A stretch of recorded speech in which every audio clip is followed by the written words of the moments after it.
internet. Well, hopefully this is coming through live. I hope you're having a wonderful evening. We are going to get started. My name is Todd. I'm going to be the Dungeon Master as we continue our SideQuests Live Vecna Eve of Ruin. And this is it, folks. This is the big one. This is a special campaign I'm quite excited about, because not only is it and Eve of Ruin, but it's also a mashup, a culmination of multiple campaigns of our very own SideQuests Live people. So we got the table here. We're going to be excited to meet momentarily, but I'm excited to share with you. Just a quick reminder, you can always go and find us on all the podcast places. You can also check out the backlog on YouTube. I have now unlocked it, and we've been at this for a while now, and you'll see little snippets of that as we go through. So thank you so much.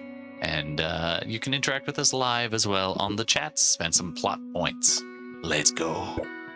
All right, players, you also get plot points. And just a quick reminder, if you have a reason to jump into another character, please dive in. We're going to make this work.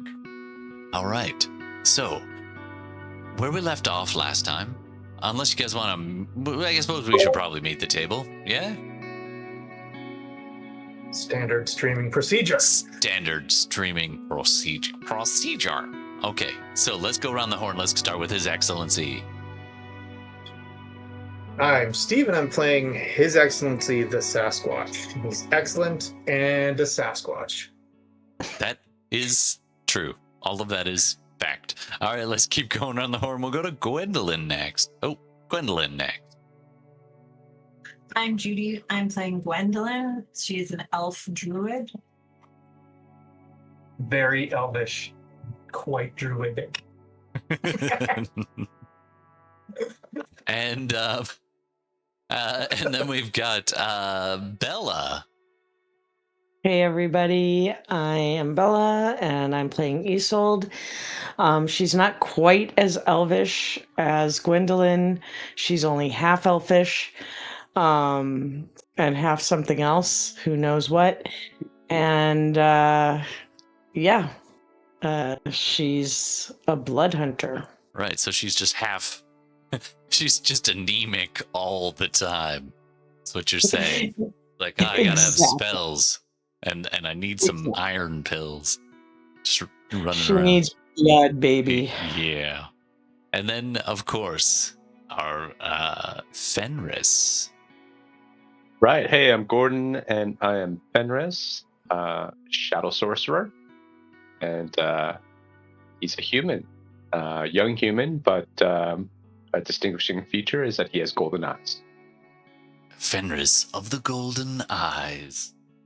All right. I'm going to start recording this other thing, too. All right, so, and I will be the Dungeon Master, and all of the other characters.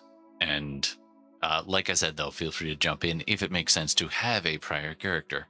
Now, your characters have been thrust together, hurtled through time and space, intercepted by a wayward wish spell, which has landed you all in Sigil, the stronghold of Illustrial Silverhand, I think is her name.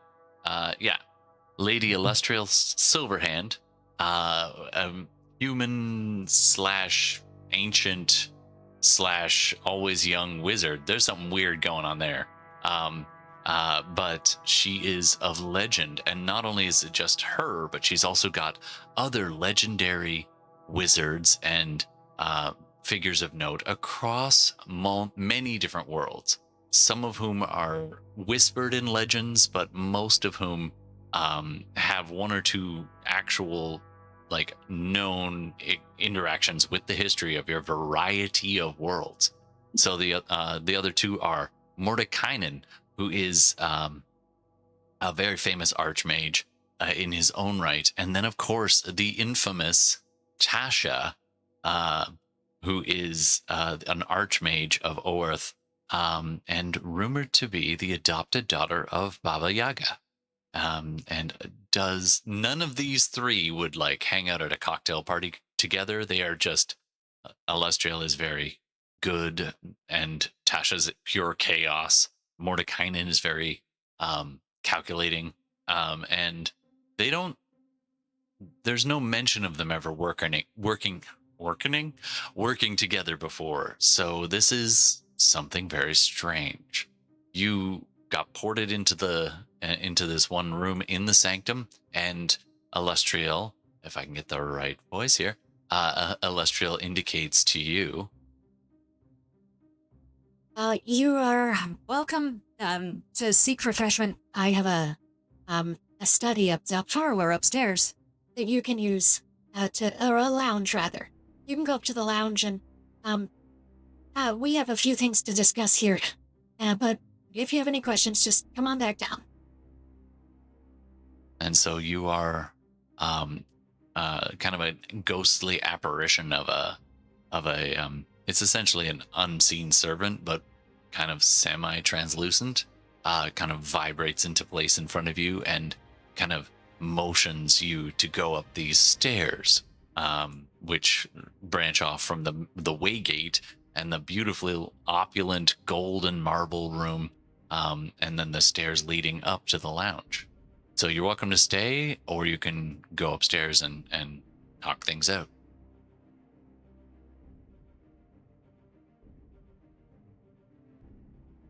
Isolde's just kind of looking around, like measuring up these folks. Not kind of sure what to think.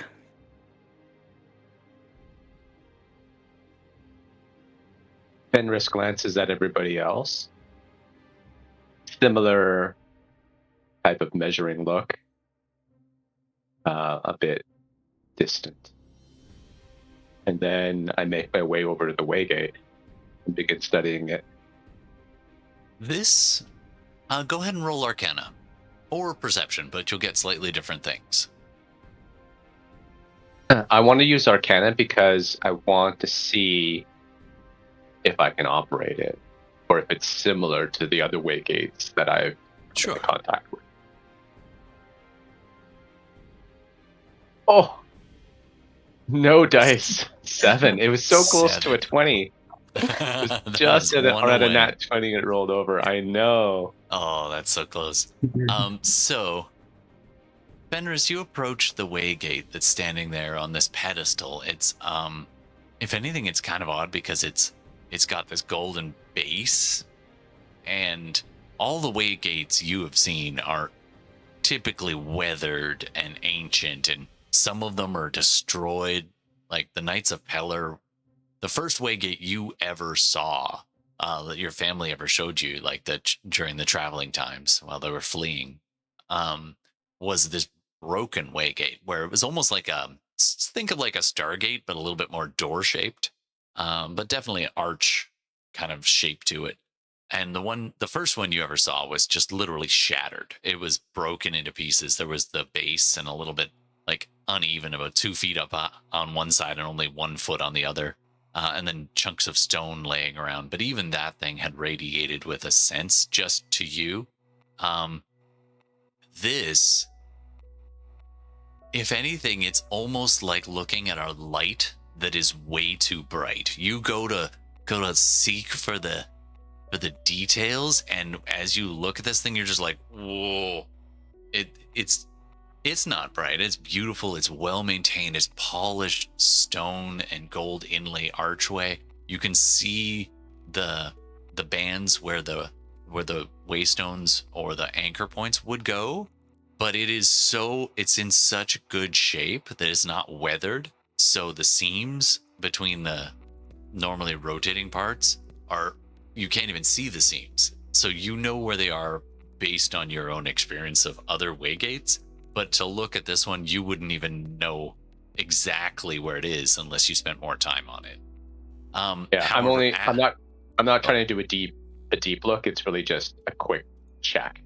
Okay. Because I'm in front of everybody else. So. Right. Okay. So let's get you as part of that role, though. So a quick glance. I'm gonna let you decide. I will let you re-roll that. So basically do it with advantage because this is your background. This is your peoples of the, I think it was Netherine. Netherrealm. Yeah, sure. Netherrealm. I'll take You the can, advantage. but here's the catch. You can re-roll with advantage, but you are going to have to be more obvious about it, and they will get a perception check, like the archmages. They, with that last roll, that shit roll, you glanced and didn't get much. So it's your choice if you want to spend more time. All right, I'll let them do it. Okay, so go ahead and re-roll that.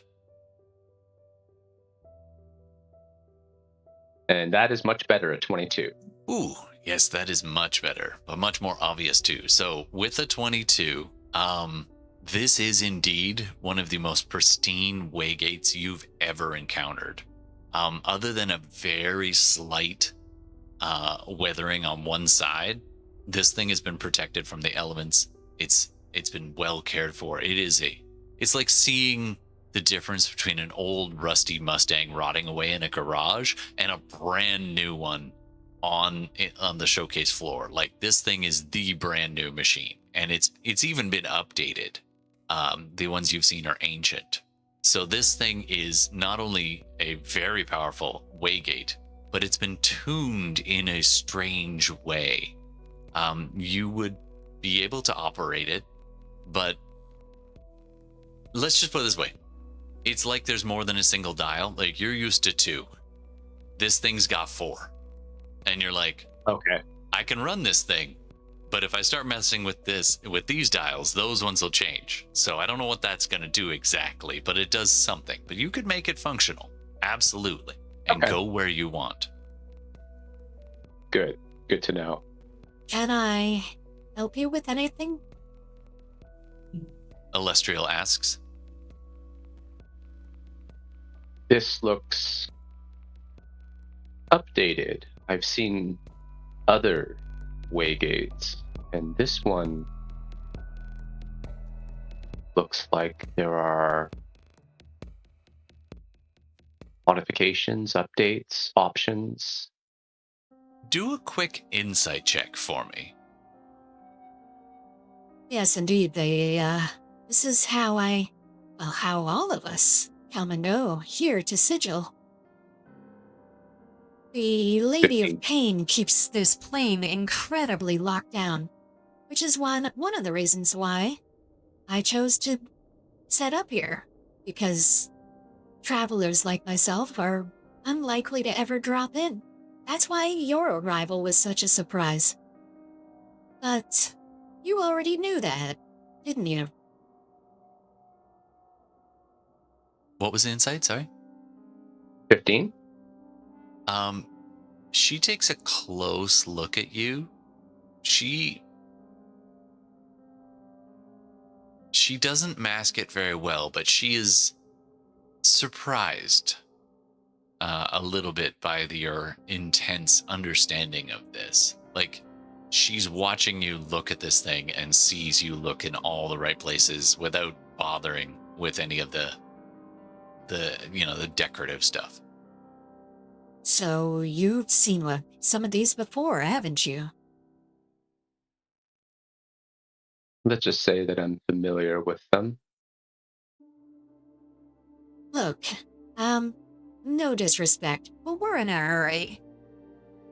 You know how to use this. Not many do.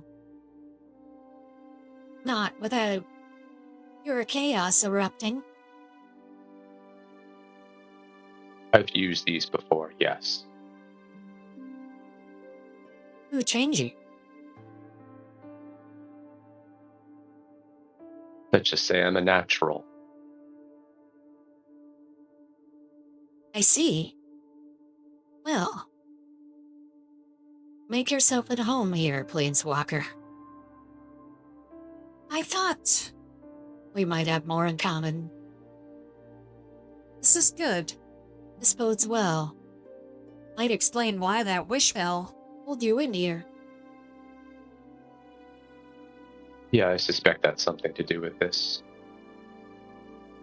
Well, don't let us keep you. If you want to rest, you can rest. If you have questions for us, well, we need some time to converse. Yes, I've got my contingency plans that I'd like to go over before we reveal them To to it. entire strangers. Yes, yes. Okay, Mardigan, and keep your britches on. Please.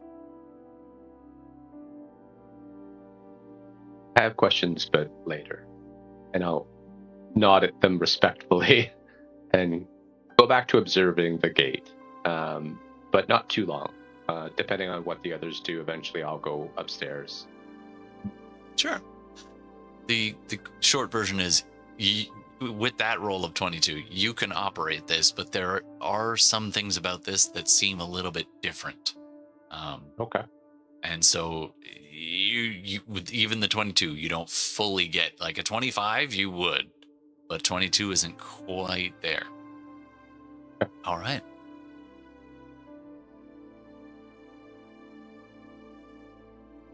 Not sure what the others are doing, but after looking at it a little bit more, I'll just I'm walk upstairs. Sure. Isolde before he walks away, because we were all just kind of standing there while he was doing that, I'm Yeah. assuming. Kind of observing carefully. And we would have heard that conversation, right? Oh, yeah. Between him and Alestra. Yeah. So as he's looking at it again, I'll walk up to him and be like, so this is potentially a reason you were brought here. Potentially, is there a reason for each of us to be here? I don't know who the rest of you are, but if what they say is, I'm about to say true but accurate, this thing, these 7 parts of the rod that we need to assemble, this rod of 7 parts probably has a piece where each of us comes from. We know you definitely have a rod from your home plane. Yeah. And maybe that's the reason why you're here. There's only 4 of us. Could be more than one piece in a plane. I don't know. All right. Well, and she kind of looks over at the other 2. Obviously something brought us here. This wish spell or whatever. So guessing we gotta figure out and deal with whatever it is before we can go back to dealing with what we were supposed to be dealing with in the first place. Agreed. Maybe we should go upstairs and discuss Discuss. this. Yeah. Sure. Right. All right. You guys would make your way up the stairs. His Excellency, are you going to bring your astronaut gear with you, or is it just a trail behind you? No, he's it's useless to him here, so he's dropping it. Like, he's kept his pan and whatever he would normally have carried other than the astronaut gear, but backing up, like, even before our hosts, said go upstairs if you like, he has stood up and is listening, but is walking around in the room, kind of picking up anything that looks like it has liquid in it and smelling it. And there is so much. So many things. Yeah, potentially uncorking and seeing what he's looking for, distilled spirits of any particular kind. All right. So in your walk, you walk past if you remember, Mordenkainen had pulled out a wind chime, a special chime of vanishing from this cabinet that he'd picked out. But there are many other potions in there. There's also statues. There's a mirror that doesn't show you reflection when you walk past it.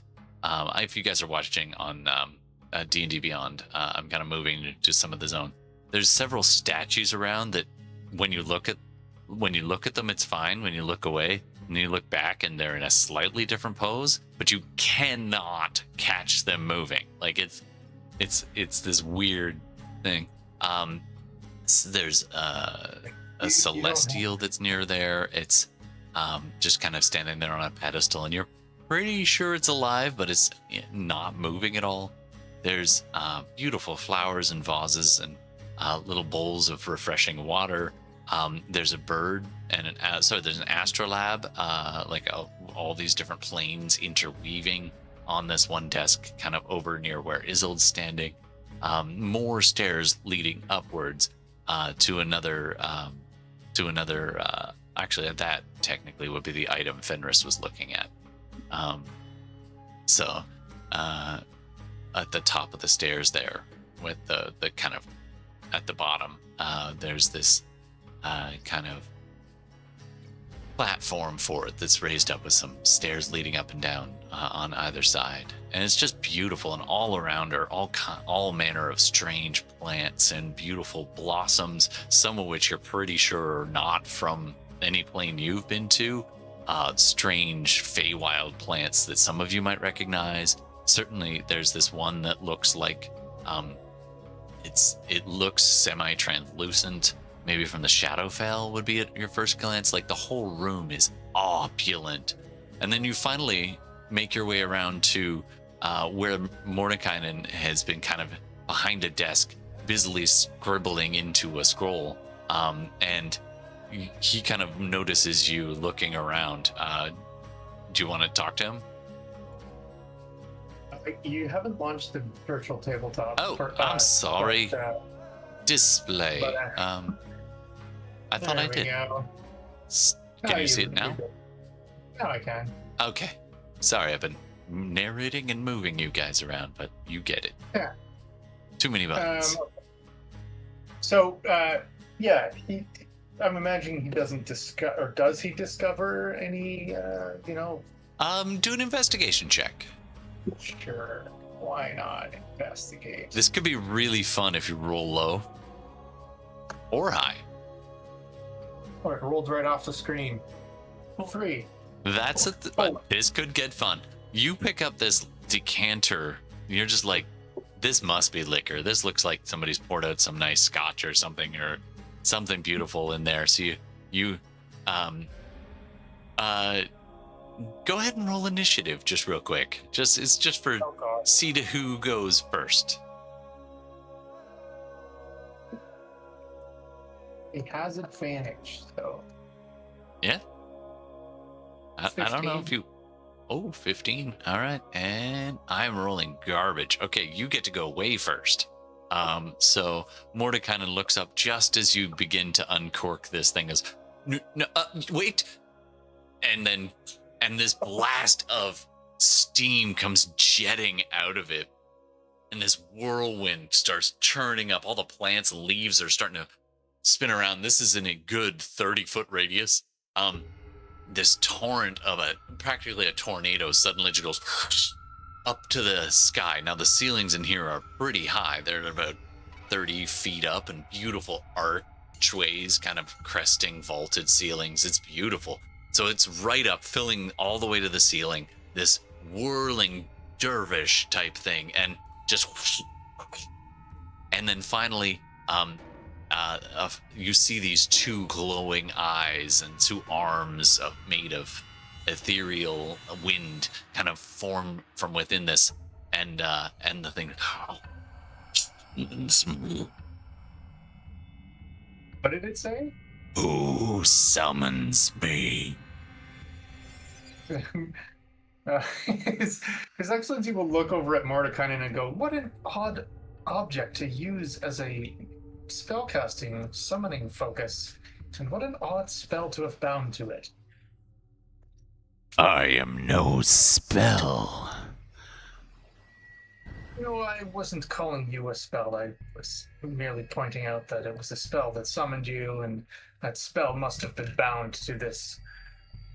What is it you want? Thank you for asking. I am looking for a bottle of rum. Granted. and a large bottle of rum he just extends his hand out, and it's holding this beautiful large bottle of rum. This thing is it's almost like those old school kind of round cheese wedge style canteens with the lid at the top, and this thing is a good foot wide and about 5 inches thick, and it's just beautiful glass crystal. He passes this out to you, and it says rum on the front. Then he passes it directly to your hand. The spirit? Okay, so he'll take it and go, he'll got a couple of glasses. Granted. And more glasses come flying down, and he holds out his hand. There's 4. Well, 6, it took quick note. There are 7 glasses. Okay, he'll just take 2 of them. One perched on each finger, and yes, it's now got 7 fingers. Awesome. His Excellency will take 2 of them, pour, somebody each, and offer one to the spirit. Would you enjoy a drink? I would. Thank you. Stay, go, whatever pleases you. Granted. And the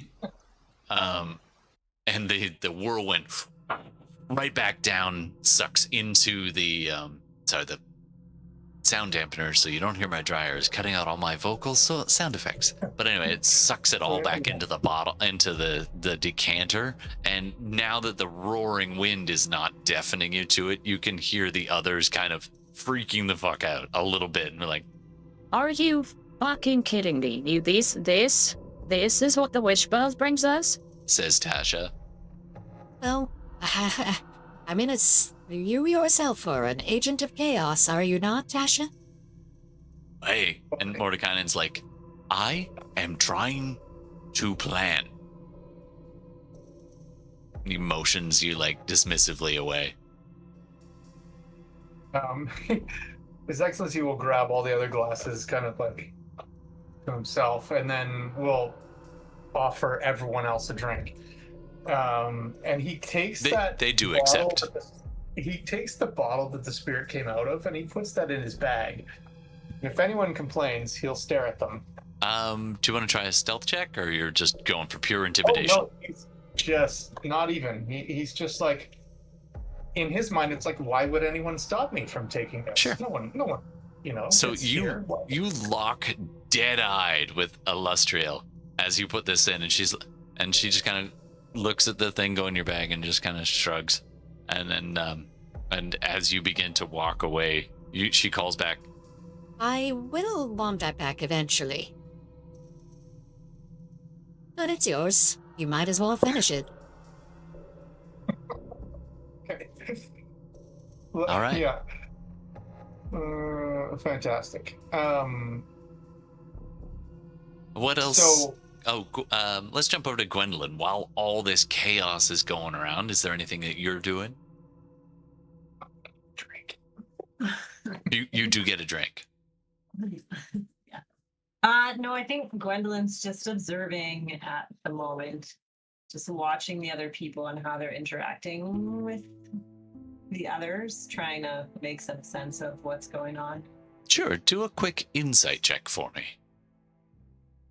Okay.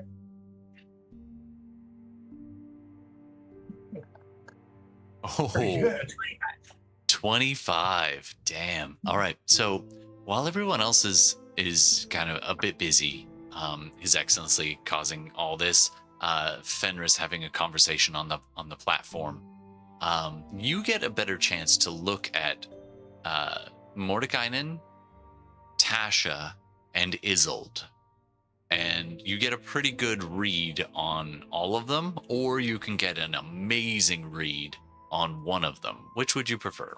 So, Tasha, Isolde, or Mordekainen? I think I'll go for all of them.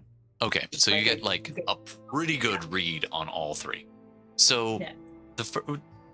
Isolde, what is something as a mood, as a vibe, what's on Isolde's mind, more or less, as she's taking all this in? You are As a mood or a vibe? like, she can't read your thoughts, but by your body language, like, what's kind of going through your mind as you take all this in?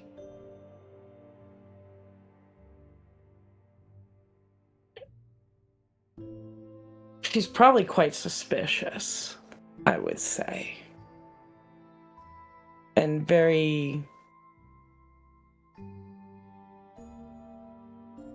not trusting of our hosts. All of them, or is there one or two that you're more inclined, or just all three are super sus? All three. Okay. And does that attitude extend to the three other people who came in the Wishbow with you?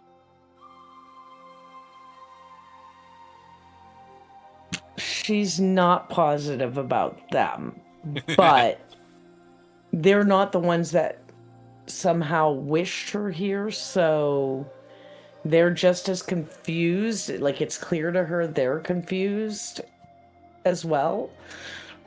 So she's a little less suspicious of them, but still. Sure.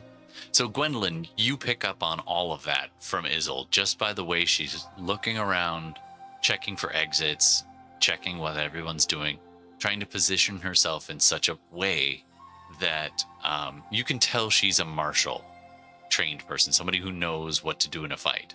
She had moved so that she could see all of the room with her back to the stairs. Just in a fight, you know that Isolde would probably be a good person to have. With Tasha, when you get with your 25, when you look at Tasha, you're looking at a witch who is trying very hard to look like she's at ease, but something is very much bothering her, and it's not the company. If anything, she's dismissive of the people here, and like, we gotta get back to it kind of feel. And she obviously gets along a little better with Illustrial than with Mordenkainen, or at least that's your read of it. She's looking at Mordenkainen every once in a while and gives her head a little shake, and then with Illustrial, she's like kind of rolls her eyes, kind of like, ugh, rich bitch. But in fact, you actually catch her saying that at one point. She's just like, God, rich bitch. We got work to do. all right. So, but it's like a whisper. I can't whisper. The voice change doesn't work. But that's the vibe you get from her. But her boots are up on the table. Like, she is very chaotic witchy. And then Mordenkainen, with a 25, he's busy scribbling out this plan that he's apparently come up with as a backup plan. But with a 25, you see a man. I can show a picture in a second, but you see a man, goatee, bald head, opulent clothing, and you see a man who, on a certain level, he seems busy, as though he's coming up with this backup plan. But you would bet 50 gold that he's already thought of this backup plan and is kind of performing like he's coming up with it. Just by the way he's writing things in his notes, just by the way he's kind of looking around. And the last thing you get from him is there's a sense of urgency with him that is absolutely genuine. But there's also a sense of a hint of relief. It seems a bit out of place. But he's busy coming up with his plan, and he's scribbling it down, and he's almost there. He's almost done, and yeah, that's what you get from him. All right. The four of you retire up the stairs to the other zone. I'll move you over there, and it's on the north end of the sanctum as you make your way up.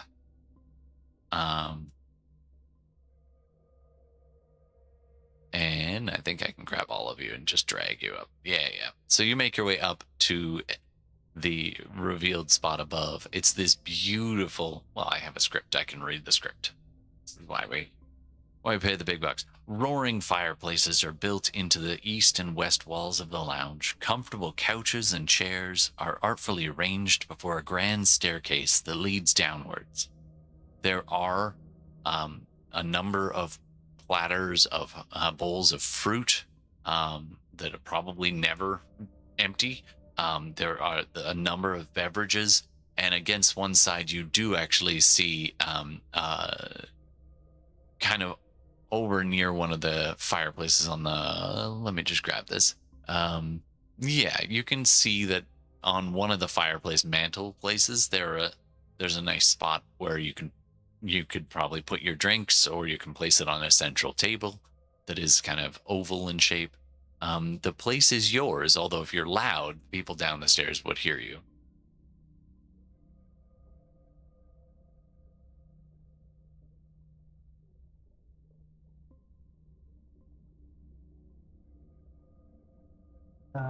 Okay. Everybody's up.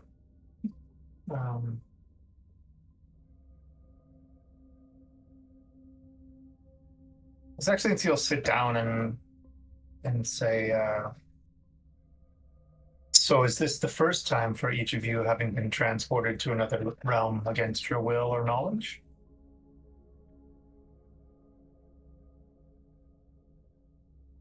No. Oh, that is interesting. Tell me, where have you traveled, as it were?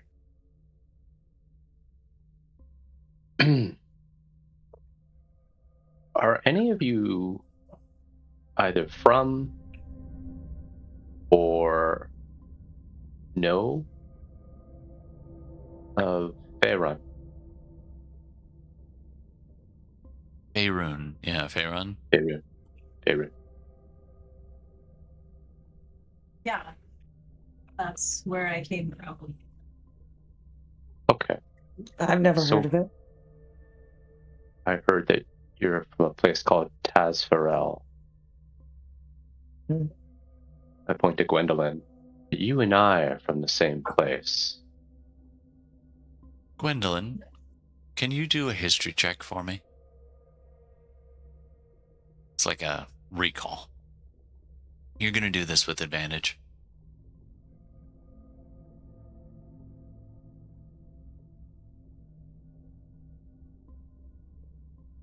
$16.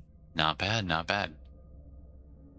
While you are from Faerun, and you've never been to Tazfarel, you have heard that name before. I've heard Tazfarel. You've heard of Tazfarel before. You had assumed it was a place like a far off continent, maybe an island. There wasn't much detail around it, but in your time with your former companion, Cranky, he mentioned having traveled to and from a place called Tazfarel.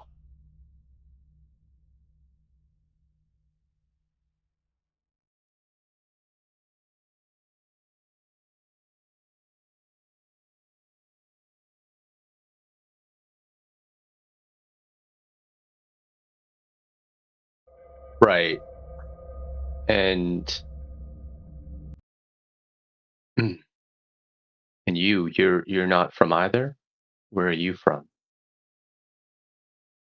Well, most recently from a place called Earth.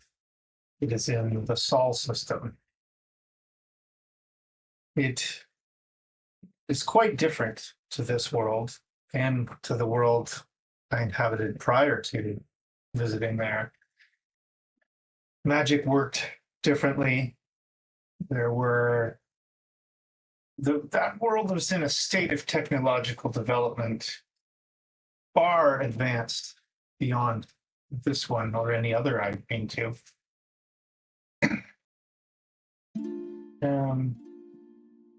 It was an interesting time. I'm not exactly sure how I ended up here. Here I am. I think they used a wish spell to pull us here.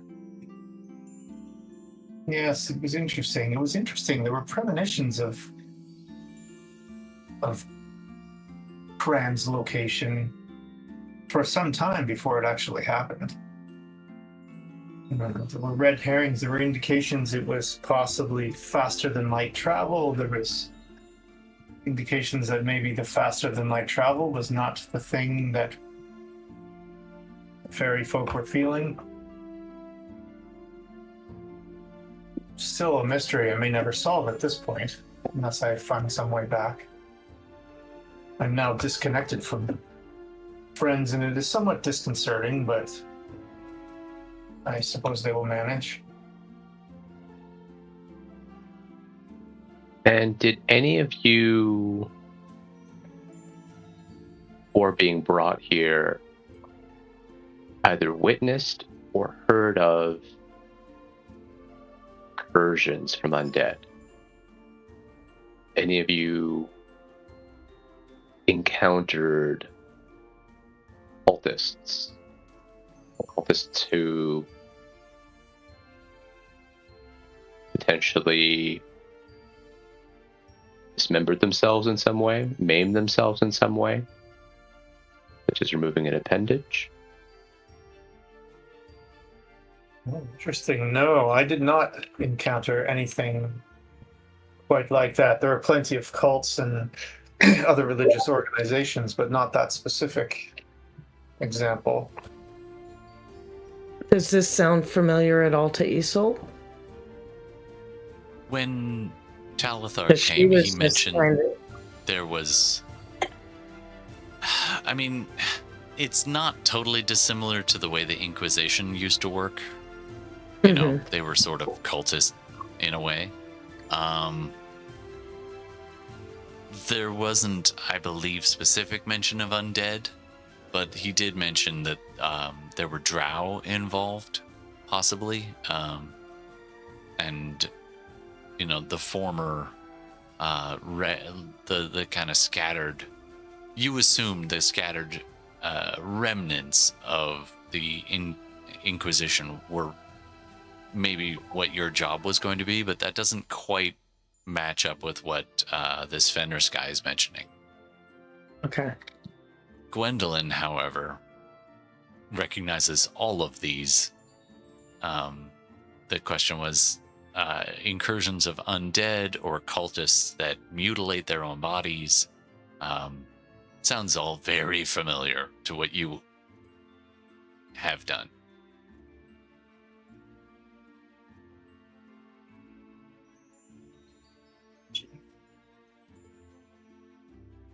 I'm reading them all to see if anyone is holding something back or Sure, recognize. go ahead and roll insight.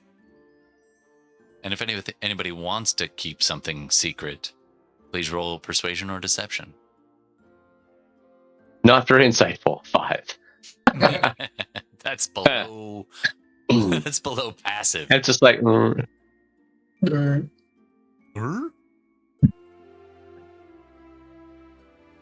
gonna say that you spent so much time beginning to attune to that waygate that thrumming energy, even though you're now a floor above that quite a bit.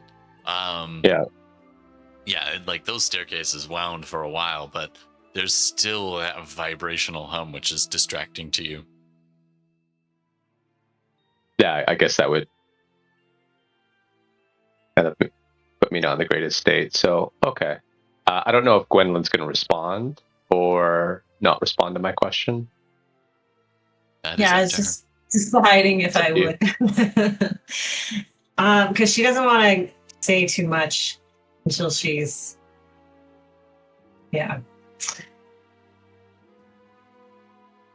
Well, Yeah, I know, because it's like now is the time. Because if we're going to go into this, then maybe it's good for people to know what's going on. I asked this question because I am a bit suspicious of how I arrived here. But them mentioning Vecna does make sense. I don't know too much. Similar to the others, they all have legends and fame of their own. But I do know that what I was investigating likely the path that has led here, and the route is to Vecna. And with that, I will actually reach in my pocket for the eye, and I will just kind of hold it open in my hand, and I want to see everyone's reaction when they see it. Yeah, Gwendolyn's eyes will open a little wider. I've seen one of those before. So then maybe there is a reason why you're here. And I close it again and put it away. His Excellency, do you respond when he holds up a identical eye, well, almost identical eye to the one you had? Yeah, I think he would pull his out of his bag. Yeah.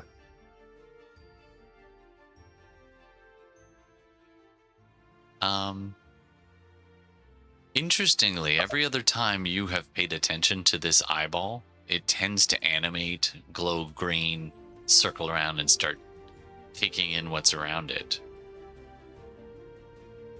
This doesn't happen this time at all. They are just sleuthy little rune-carved eyeballs floating in some kind of viscous fluid. I nod my head and say, this is good. Like it or not, though I've carried this, I think this is a means for Vecna to look in on us. So we do have some commonality amongst us. Anything else? And I'm just going to leave it for them to kind of see what everyone else wants to offer. I kind of want to do a cutaway, a flashback, as it were. Do me a favor, Bella, don't look in chat. Steve, do look in chat. Okay. Looking into the chat. Bella, hand over eyeballs. Okay. You should delete that message now. Sure. So, And then also that message. yeah, it's a day Okay. back on the beautiful outside the cottage where Isolde and Gex shared. Isolde's room upstairs, probably well, I won't speak. Maybe I don't know if she's immaculate or if she's a typical like teenager who leaves a giant mess. Gex, I think, is probably pretty particular. And keeps a tight ship. So, and there's all kinds of mementos around, old shields and weapons and trinkets and items that you found, even flyers that you found in your many travels, both that were while you were with strange acquaintances, but also some after. There is a poster of the dead. Steve, you say it. The deadly daddy-daughter deadly disco dance of death. All right, so that is featured prominently on the wall, and Gex is sitting at the table with a steaming mug of something when Isil comes down.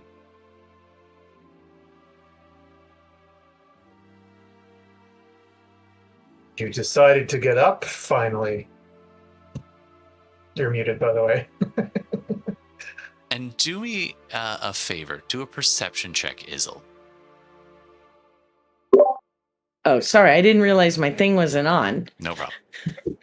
Todd, right. let me reveal where it is, because I have a hilarious idea. Sure, yeah. You got this. I'm not looking. But do a No, perception it's check. deleted. But, yeah. No, so he's, typical teenager, sleeping till noon. I've made you some breakfast. 10. Ooh, very mid. Mid-range. Mid-tacular. Okay. She's just gonna kind of huff and roll her eyes and be like,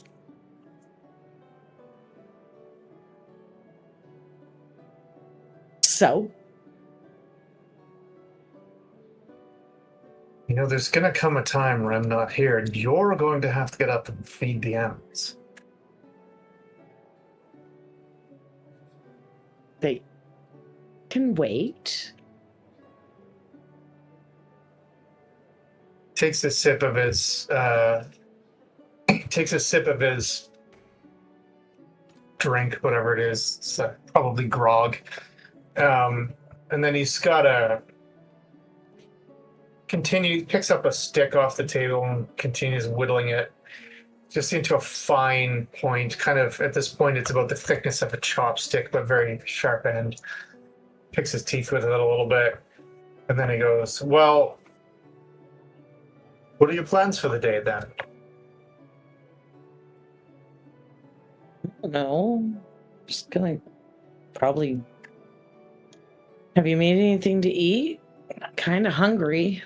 Yes, it's in the pot. It was overnight oats. There's raisins in it as well.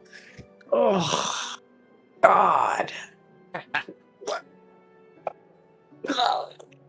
Fine. Why don't we ever have anything decent? It's always old man food.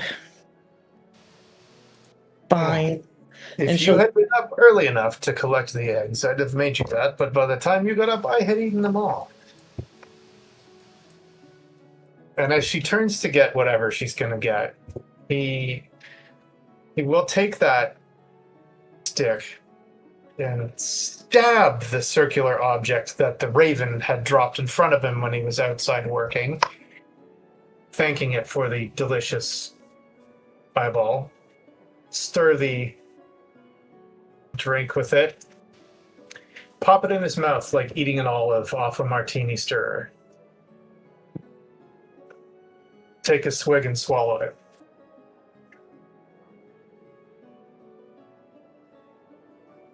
Now, that raven had found that, and you were irritated that it had spotted it.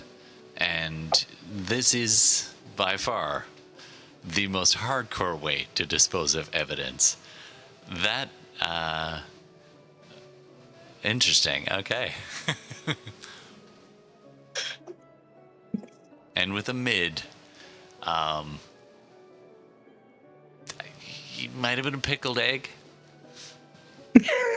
Might have been a pickled egg. Might have been pickled onion. What are you eating? Indigestion. Yes. This is not how Gex died. Oh, is it? Is it? Oh my God! Okay. Don't eat the cultist artifact. All right, good. I'll add that to my list.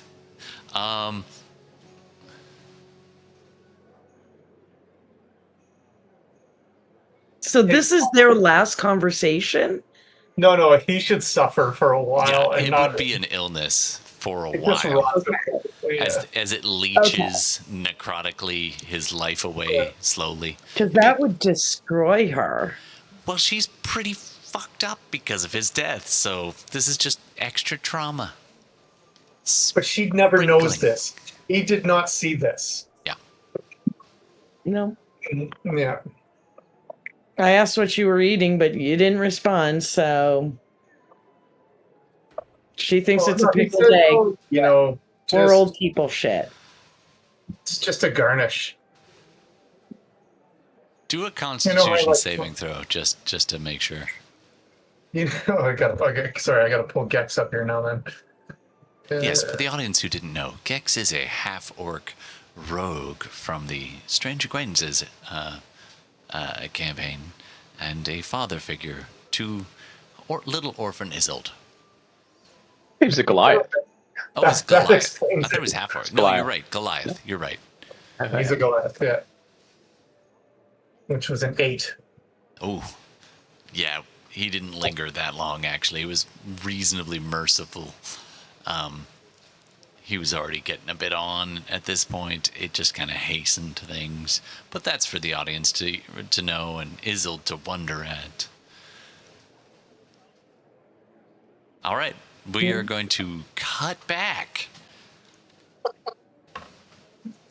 You are- Unfortunately, Isol got no smarter in this moment. It's nice to know some things don't change. Oh, God. Just a mild aversion to pickled eggs. Yeah. Anything pickled. It just Pickled looked like a pearl eggs, bucket. pickled onions, Yeah. Pickled anything pickles. white and pickled.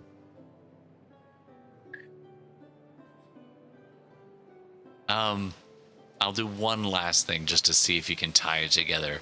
Isolde, do a history check for me. This now, is would a this be about a disadvantage. fake? Oh, a disadvantage. Sorry. It's a bit more obscure. A history check, huh? 10 gets you Ooh. something. 15 gets more. 20 gets pretty much most. Well, it ain't. Oh, motherfucker. That was a nat 20 followed by a 5. So Well, 12. Oh, 12 total. That was so close to being amazing. All right. That Anyway. was super close to being amazing, yeah. If you with had a just let me 12, straight roll. you do get a little bit of something though. As they're holding this up, you kind of get more of a look at what they're holding up because you haven't seen one of these before. Unlike the others, you don't have your own. So, who do you approach to take a closer look?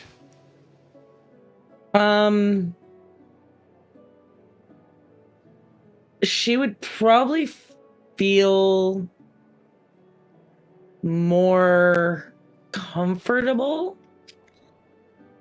with the Shadow Sork. Sure. So you walk Like- up to Fenris. He looks and feels more like her. I like your gothy vibes. So he's holding up the thing, and you get a look at it, and the only thing you get is like a general sense of aversion because it does resemble a glass sphere surrounding an eyeball about the size of a pickled egg. But that's really all you get, or a pickled onion. And there is a slight sense of that, but that's it. That's all you got. Oh, well. She's just looking at you all like they're very intense on this. Must be something from their realms.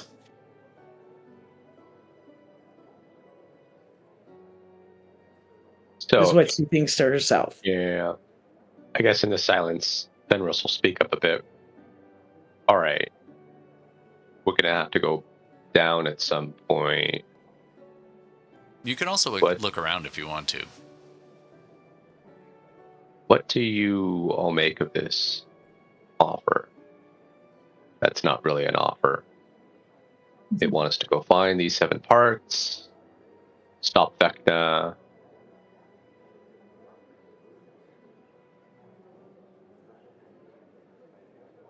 I think, and I point to Isolde, I think you were not necessarily interested in this.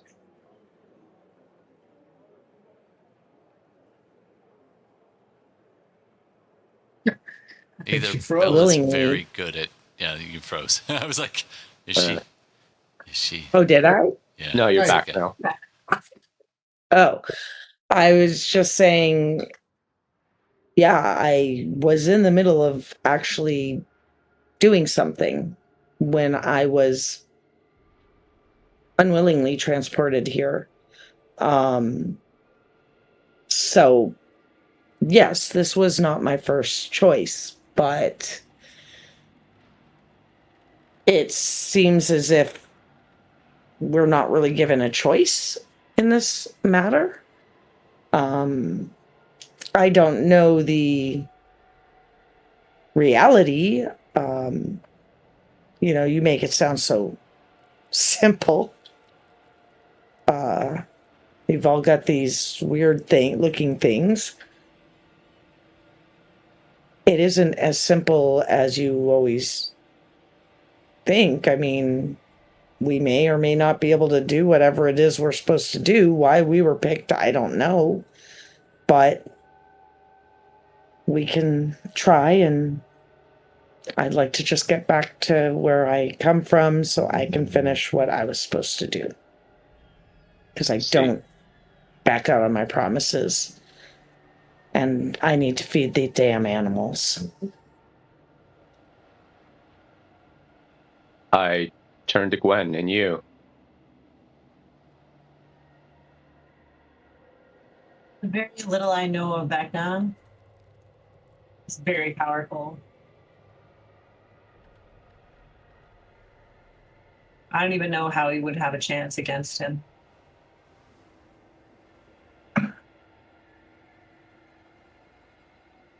Does that mean you're already down this path?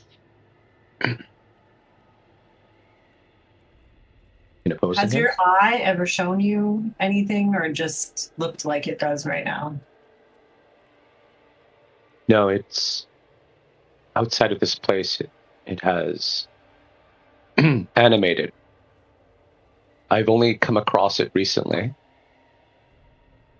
But I'll say this. Right before I came here, it whispered to me. Has it whispered to you? I don't remember. Oh, yeah. Yes. I couldn't remember. In fact, you can choose to go to that place. You have a small boon from Vecna. When he said he had his eye on you, he gave you a choice, and you could do one of two things, and I'll have to look exactly what they are. But one of them was, and I think you chose this one, was a limited time 3-use spellcast that you could use scrying. And you knew that you could only activate it 3 times and then it's gone. It was like a gift from him, as like a, you're interesting, here, take this. And I'm going to say you've only used it once. Unless you've used it once at least. If you want to have used it or used all of them, that's up to you.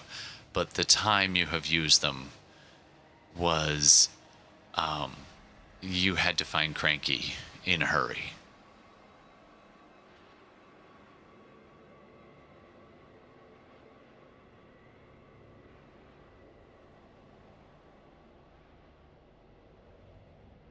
And the rest of you? And he whispers. Yes, when I first discovered the eyeball, it was odd. It was in the middle of a spacewalk, and I opened it from chest of sorts. And it called to me. Odd, I did not hear it over the intercom. Heard it in my mind. I have some protection against telepathic sending. I can block it, but not in this case. It whispered to me.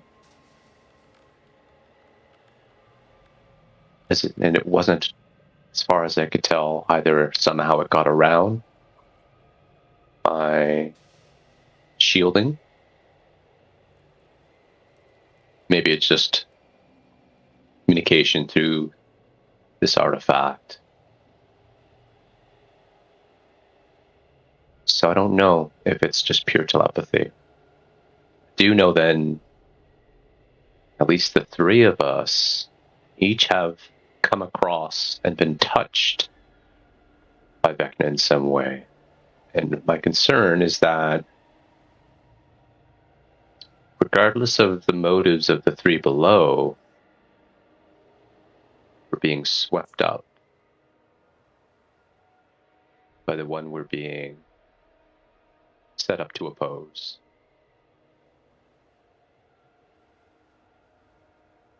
You, and I look towards Isolde, you haven't come across an eyeball or a severed hand, but have you heard a whisper? And she's gonna pause for a minute. She did, didn't she? Out of game. I thought so, yeah. She's just gonna pause for a moment, stare at this kind of mystery guy sitting in front of her.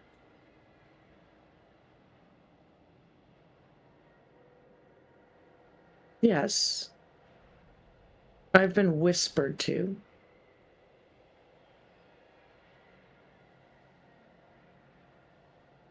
Well, then you're in a similar situation as the rest of us beyond being summoned here. Look, I don't know any of you. And I'm a very private person. Not easy for me to share even this with you.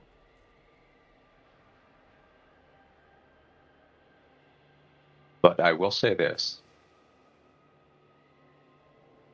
I intend to accept their offer. I have my reasons.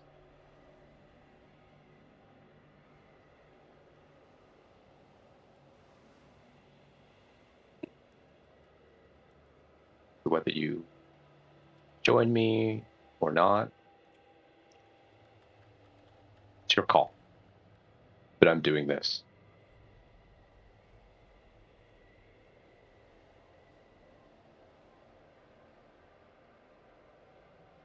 Well, I've learned a long time ago. Sometimes you don't have choices in the way fate happens. So, if Gex were here, he'd probably laugh and, well, of course we're gonna do this. So I might as well.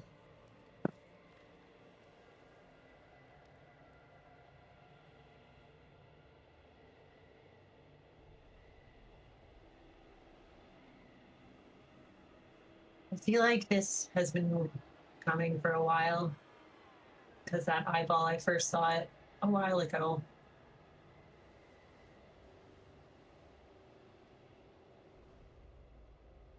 I feel like there's a reason I'm here.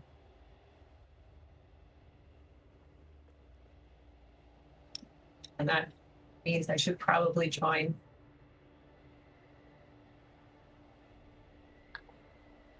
You?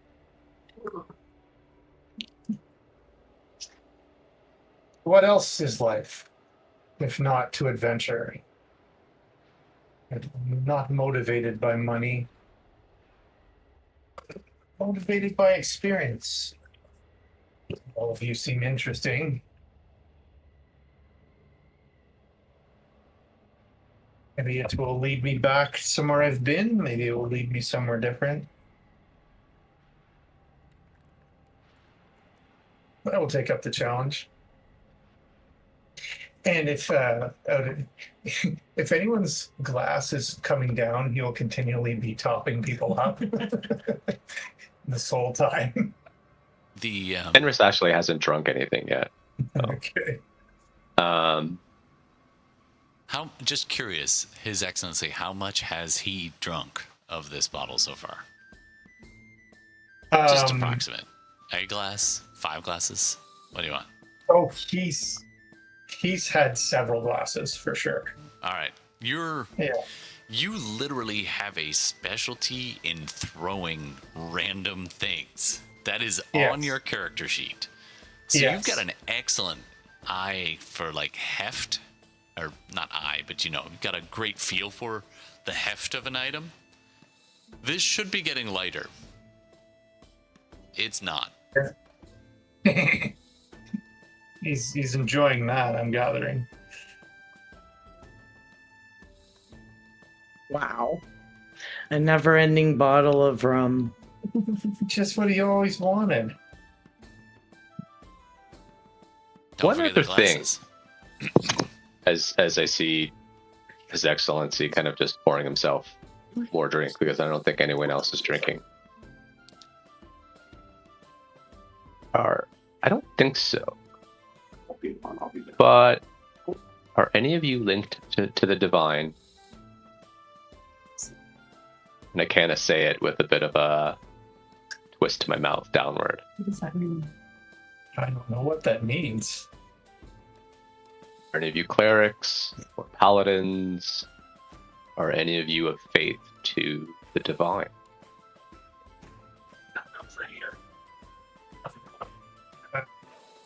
His Excellency is not. He'll just shake his head no. I have no idea, because I don't know things. Well, you're a druid, so Yeah, you're not you wouldn't divine. be. Nature. No. Yeah.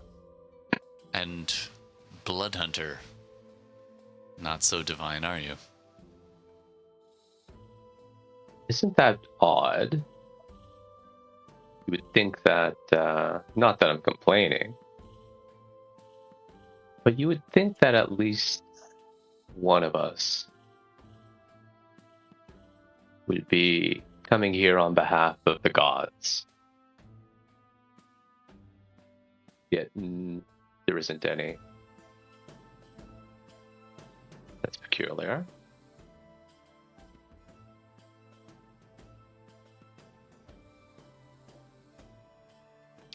So you are welcome to stay in the upstairs as long as you like. You could take a short rest if you need it. There are plenty of other areas, and as you walked up, you saw several other zones kind of branching off of these staircases, this kind of crystal style staircase. So if you wanted to look about, you're welcome to. Otherwise, you can return downstairs to the parlor where you first arrived. Or I guess the workspace where you first arrived.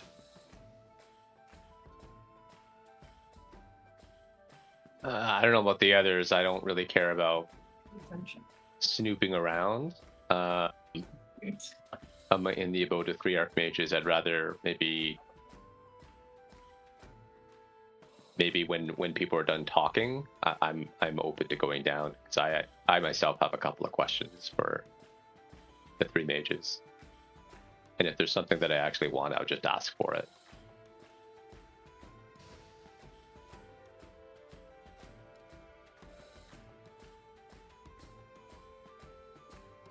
Yeah, His Excellency smells like he's been in a spacesuit for a month, so he's gonna find a way to have a bath. Sure. It takes a little doing, and the unseen servants they want to help, but it's a game of charades, and they are not terribly good at it. But it's not on here because, why would you make bathrooms on a D&D map? But similar to the top left of this map, where there is a storage area where you can you open that up looking for a bathroom, and there's like crates and barrels and supplies and food and clothes and all manner of various things stored up there. But there's a mirror of that is not actually on your map, but it is in existence on the other side over here. That is a small door. Well, I mean, you can fit through it easily, but it opens into a oversized washroom that is like fountains and pools and like a central pool and several warm baths and then a central cold one, and like the WC, the water closet, or the latrines are in the back where there's like a wall in between with another couple of doors accessing that. It's this beautifully opulent washroom. So you're welcome to refresh yourself there. The couches are comfortable, the fires are warm. The walls, they're slightly luminescent. There are no windows, but all the walls in this whole place are this kind of gossamer, but it's like you can see into them about a half a foot, but they are about 3 feet deep. So as you look, it just kind of gets more and more opaque. So you can't actually see outside of this place.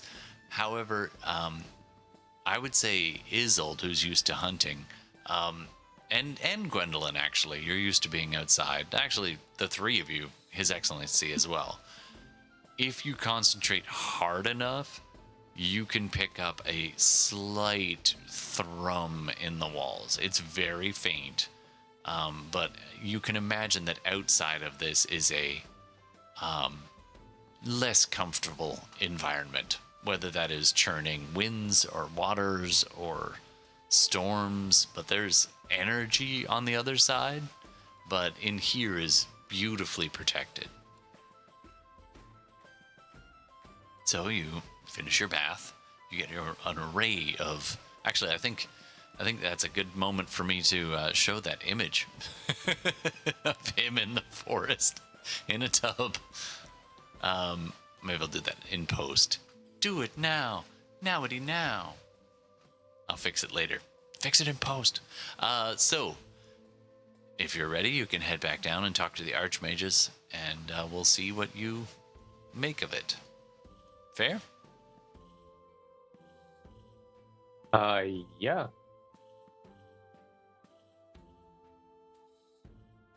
Apparently, I'm not very good at moving any of you. There we go.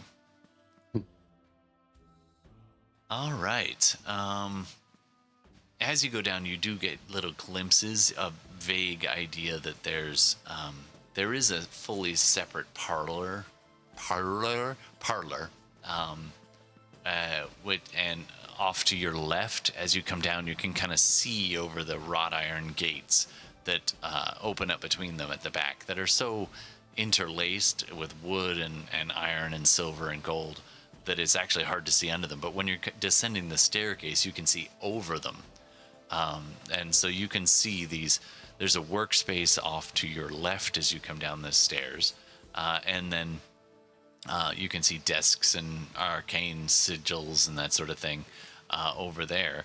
And then on the other side, you get and a twisting staircase going up. This is clearly a zone where the mages have often been working. And the reason you take note of it now is Mordenkainen is currently not in the space you left. On the other side is, one second, it's a library, gleaming floor-to-ceiling bookshelves filled with leather-bound tomes. White marble pillars hold up vaulted ceilings to the east. Spiral staircases lead in the corners lead upward to other rooms which you can't really see. But this is a very large library to the right as you come down the stairs, and on the left is some kind of workspace with a desk covered, multiple desks, but one really big central one, covered in paperwork and books, sits in the middle of this area. Nearby, curio cabinets filled with magical trinkets, everything from necklaces and brooches, sparkling stones, shoes, more things than just what you pulled out of that earlier, smaller cabinet. Kind of puts it to shame. You can see why she wasn't stressing it. I'll interrupt. Sorry, Todd, I got to interrupt you. Your volume got way quiet, so we're all straining to hear you right now. Oh, sorry. I'll try I've to been trying speak to with a big boy voice. You that, but No, it's so good. you're not. Interrupt. Do it. I don't know why it's bouncing around a little bit. Let's try that. Is it more steady now? No. No. That's I strange. put it back where he was. We There. all had you How's- cranked to like 200. How's that? Yeah, I hadn't. Yeah, it's kind of jumping around for me, for you guys too. How are we doing now? No, nothing has It changed. kind of happened when you turned on the music or changed the music. Okay. All right. Let me just crank it up a little bit here. Yeah, this is weird. I don't know why it's not. Hello. There you go. There you go. Okay. There we go. Better now. So yeah, it's a beautiful library on one side and a workspace on the other, and the room you showed up in the middle. And Mordenkainen appears to be in the libraries, in the workspace somewhere at a desk, flipping through papers. And Tasha is where she left you, and Illustrial is kind of pacing back and forth in the entryway where you were as you come down the stairs, and you see them there before you.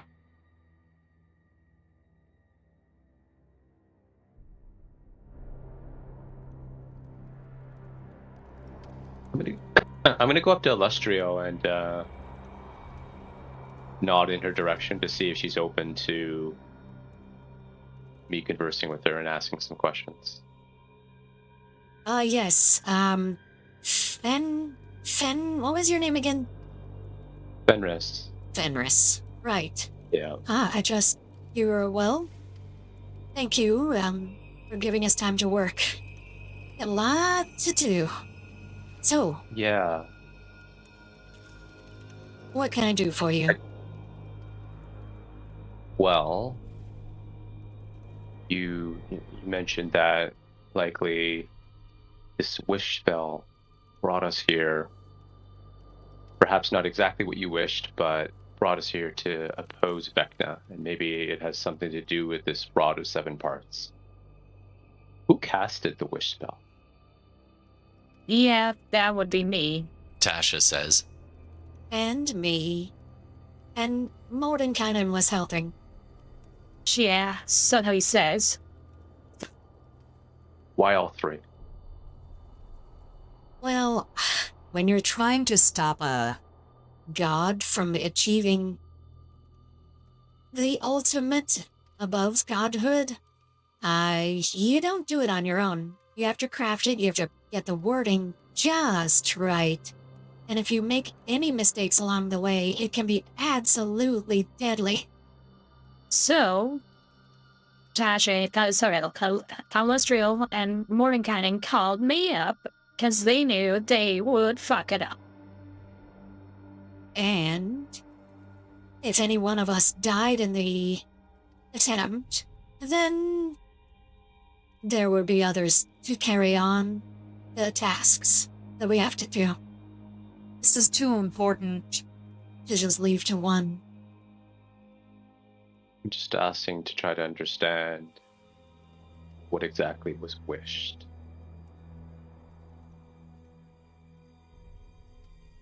Well, I can tell you that, says Mordenkainen as he comes around the corner and through the doors that just kind of melt away. He just walks right through them, and then they're back again. He walks in holding multiple scrolls. He's like, well, I'm not proud to admit it, but this has not been our first foray, and I have not been at my best. I was injured in a battle with cultists back on Oerth, and unfortunately, I think that maybe drifted my focus. Yeah, you couldn't keep up with us big dogs. Regardless, it's a little complicated in about 8 different languages, but essentially we were seeking to undermine... What was your plan, Alestria? Why don't you tell him? We were seeking to undermine the power source for Vecna. He draws power from secrets. Having them, sharing them, keeping them. And the juicier the secret, the more power it's got. The more followers who give up part of what they have done, or what they have seen, what they have said. When they can give these up to him, he gains power. That's why they... That's why they love to lop off parts of their body. What you do with your hand, lefty or righty. What you've seen might be particularly spicy. I hold out the eye like this. Yes, just like that. You've got one of those little freaky little... Yeah, you... And Tasha points to a cupboard on the far side where there's like 8 of them. Just sitting on a counter, just sitting juicy, and a full hand, just in a jar amongst some fluid. The hand is twitching slightly. Can he peer in on us with these things then? Not here, he can't. One of the side effects of being in sigil is the Lady of Pain locks it down really tight. You are effectively under the power of a very powerful non-detection spell here. And that's beyond the planar protections. As you already guessed, the only way in and out is if you know how to use that. And she points at the waygate. Right. Or if you sell your everything to the Lady of Pain. But she'd just likely feed you through a mincemeter and feed you through a little drip at a time. Wonderful. But we shouldn't hold these anymore, right? Once we leave this place. Well, here's the thing about secrets. They go both ways. The people who keep them have power. People who know them also have power. If Vecna has his eye on you, that means you're important. And if you're too important, he's got his thumb on you. So, it's probably best that we work with lesser known instigators. Yeah, Vecna's been watching the stuff we do anytime we're not here. Because, well, we're awesome. But if we can find those who have leverage with Vecna, who are not so tightly watched and not so tightly controlled, well, that could be very useful. So you're saying we should carry these with us if we agree to what you're asking? That remains to be seen. I wouldn't necessarily take them out if you don't have to. Vecna's good at reading lips, but you notice he doesn't take people's ears. Okay. Well, we spoke about it, and we're inclined to accept your ask for assistance. There are some conditions. You're asking us to put our lives at risk, and I know that the stakes are very high. But we would like to be well armed when it comes to undertaking this. If there are items, magical items, things that can give us leverage, we would like that up front when it comes to going on your quest. Find Yes. these pieces. That's fine. You can take what you like from these rooms here. If it's useful, I would like the more powerful things back. If it's a one-time use, well, that's yours now. And Is there anything else?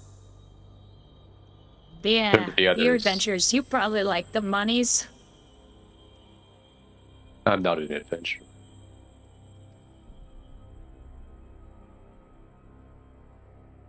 But maybe one or more of them are.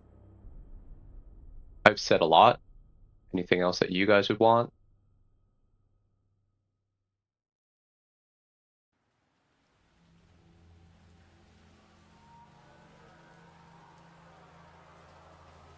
Well, I really don't need the money, but not free, so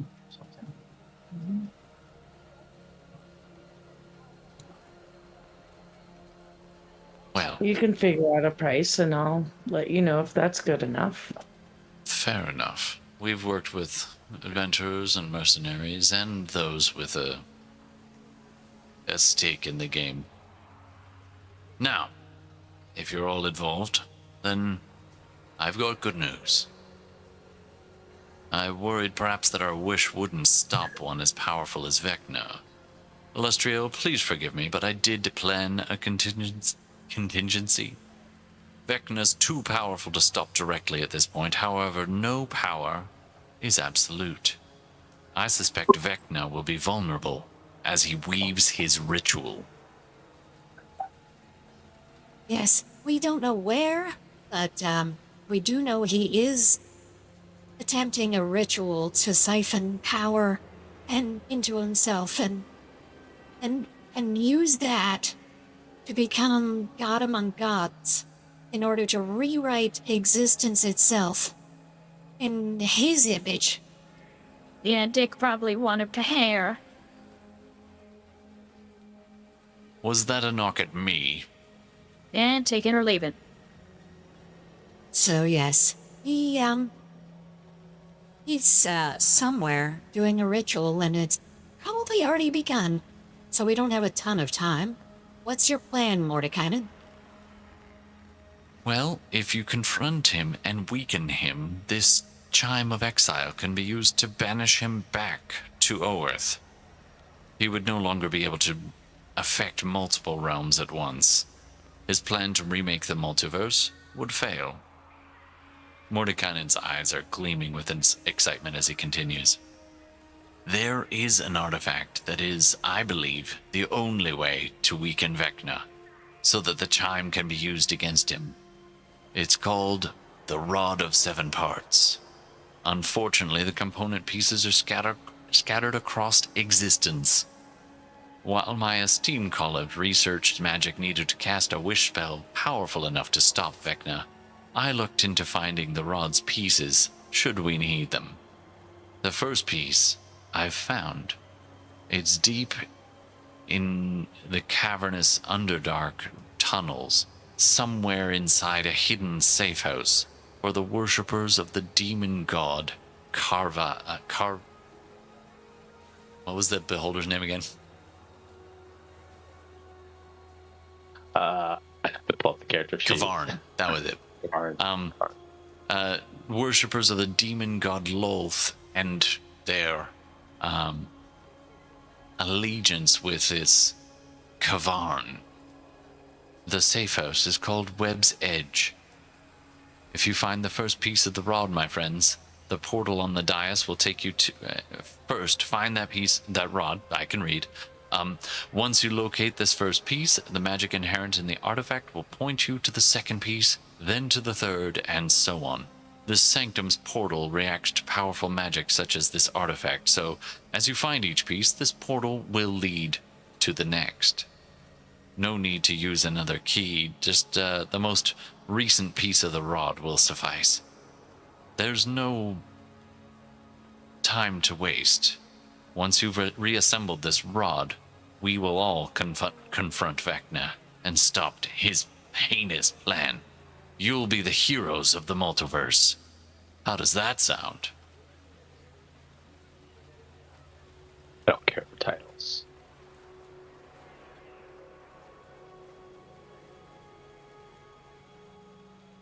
but I do care about everything getting rewritten.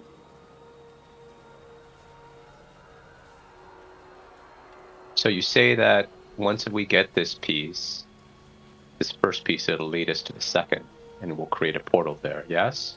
Yes. Although it will get you to the vicinity, and that's where perhaps those eyes could come in handy. This rod is linked to his destiny, and as such it should, in a pinch, will guide the way, but using those eyes may draw his eye towards you. We will be... So we will stay and keep him busy. We'll keep his eye off you while you hunt down this thing. And then we'll shove it right up his ass. Right, so we get these 7 pieces, come back here. Once we get the 7th, it's not necessarily going to lead to here. Well, perhaps a trained way keeper could be useful. Okay. Do we have one of those? Yeah, me. You will need this. And Illustria walks over to you.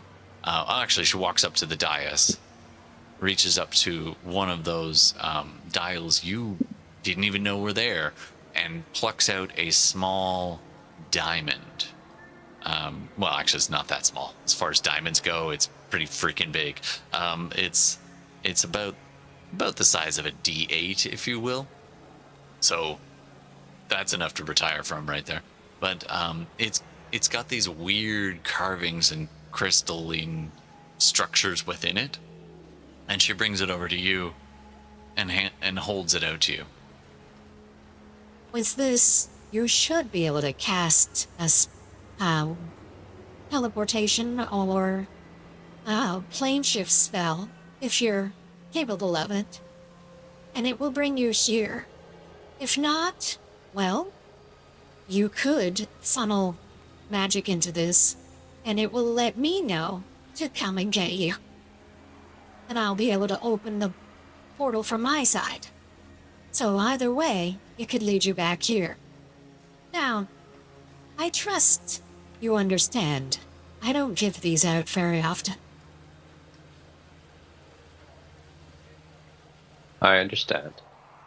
You can have it back when we return. Well, once I change that, this won't work anymore, but regardless, it, in the interim, does present a slight vulnerability. Don't let it fall into the wrong hands, yeah? You take it. It's a diamond worth 30,000 gold pieces. And it's enchanted as a anchor stone to this particular plane. Actually, this specific gate, not just the plane. Sometimes plane shift dumps you almost anywhere in the vicinity of your target, but this would take you directly to this gate. Got it. All right. And with that, I guess you're ready to seek the rod while we keep his forces and gather our troops and get ready for the attack? Who's gonna... Do you want one of us to hold the chime? The wind chime, or are you holding it? Well, I'll tell you what. You can hold on to it if you'd like, or it's a once a day thing, so don't, overdo it. But it can send you, it can banish you if you would like. I can get the specifics for you and write them down, he says condescendingly. Sure. That'll be helpful, I think, to at least maybe a couple of us. And then if you don't mind, I'd like to take a look around to see if there's anything that would help further. Sure. before we would depart. So you guys can spend the next while searching around, and we will let you. You know what? I don't get this book out very often, so we're gonna take a 5 or 10 minute break. I'm gonna get the Dungeon Master's Guide, and we get to roll for some frickin' treasure. All right. That put some smiles on people's faces. You're like, treasure? Treasure. And if you have anything in mind, the more rare, like up to rare is basically free. But then anything like above that is we'll have to roll for. All right. So we'll take a little breather. We'll come back in about 5 or 10. And what do we want? 5? And then I'll grab the book and we'll dive right back in. Okay, we'll put the sound back on. Welcome back. It basically gives Judy a benefit to all the things that she does ever. Yeah. That's what we're looking for. So definitely, Gordon, you got your wish for. It is going to be a rare item, not a very rare. Okay, so like that's +2. Yeah, +2. So Bloodwell Vial is yours, and so I mean we can RP this if you want, but literally Tasha's like right there. Oh yeah. Let's RP it when people are back. Sure. Such a good for the dead. So, And remember, we can be random if we want to. I don't think you would have how it would help you.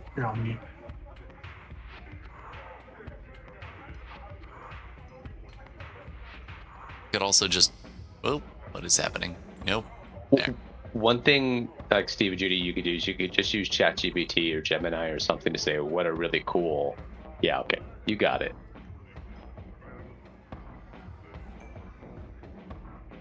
What's a good item for a druid? What's a good item for a Oh, Moonsicle, I see. Moonsicle? It's the same thing as Bloodwell Vial. It boosts your spell attack and spell save PCs.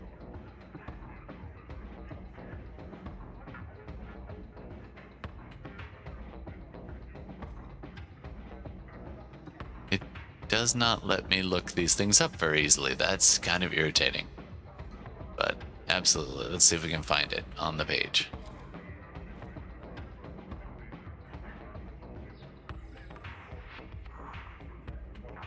Nope, that doesn't exist here. Might, yeah, I don't know. Why? This is annoying. This is the magic item thing in the DM's guide should be good, but it's giving me a bit of a pain in the butt. How do I tell the rarity of this item? It should be in the description. I don't see it in the description anywhere.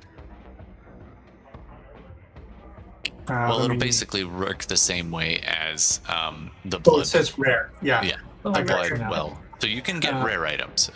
Yeah, it's just And Not a very handful rare. of Okay, rare. uncommon. Okay.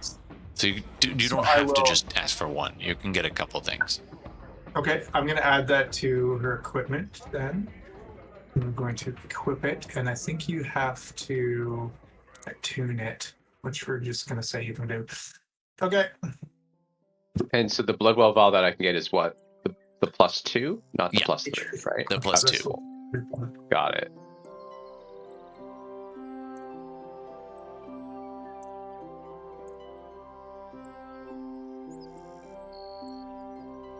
What is this music? That needs to not be on. It's a happy time where everyone is rainbows and unicorns. And Illustria's like, Oh yes, that's the unicorn room. Don't spend too much time in there. You get very, very fucking high.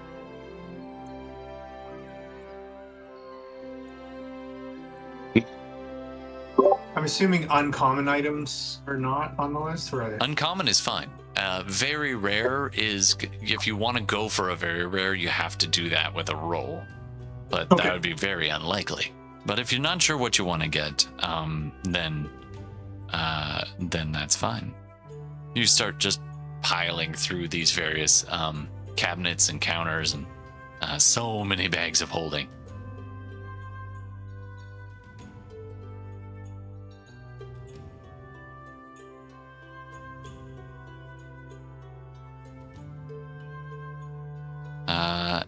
So Gwen's getting the moon sickle, which is a +2 bump on your spelling and your casting and it also functions as a weapon technically. Be sure to attune it in your character sheet, like equip it and attune it, so it'll automatically affect your stats. And I'm also happy to just roll if people want to. I'm actually going to start rolling a handful of these anyway. Yeah, like first the uncommon. Like I got my rare for How uncommon. many? Oh, sorry. I thought this was how Let's many go things- with 4 items each. Sound fair? Okay. Including the rare, I assume? Yeah, including the rare plus whatever you either roll, or if it's uncommon, you can just select it. So, actually, you know what? Just for funsies, you're welcome to keep looking, but let's at least 2 randomness, because I love my random, love my dice. So we're gonna go, and just have. Let's start at the top. Bella is gonna roll. So roll a d10.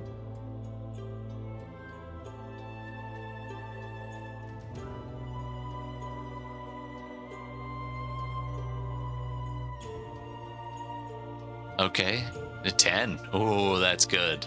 All right, and that'll be number I. That's the highest one. Although some of the other tables can be good, but I is pretty powerful. So, and now I'm going to get you to roll a 1d100 twice, and we'll pick one of the 2.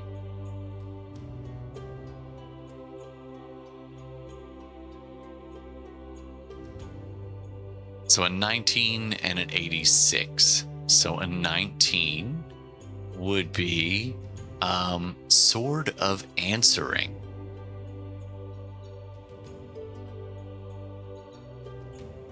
It's a legendary item. I don't know if I love that. That might be too powerful, but let's take a look at it. I'll share the link in chat and just see if that's something you'd be interested in. It doesn't have to be a sword. It could be also a maybe it's a sword. Yeah, we'll see. She doesn't use swords. I don't at all. She's I kinda a want short you to- girl. I kind of want you to just be like, pick up this thing and it's a legendary item, and you just hear it speaking to you in your mind like a legend lore is like, this legendary longsword. In the world of Greyhawk, only 9 of these blades exist, each patterned after the legendary sword Fairfact, which is variously translated as final word. These 9 swords each bear the different gem on its panel, and then you put it down and like, but you would gain +3. Oh, never mind. It's basically a +3 longsword, but if you don't use swords, screw that.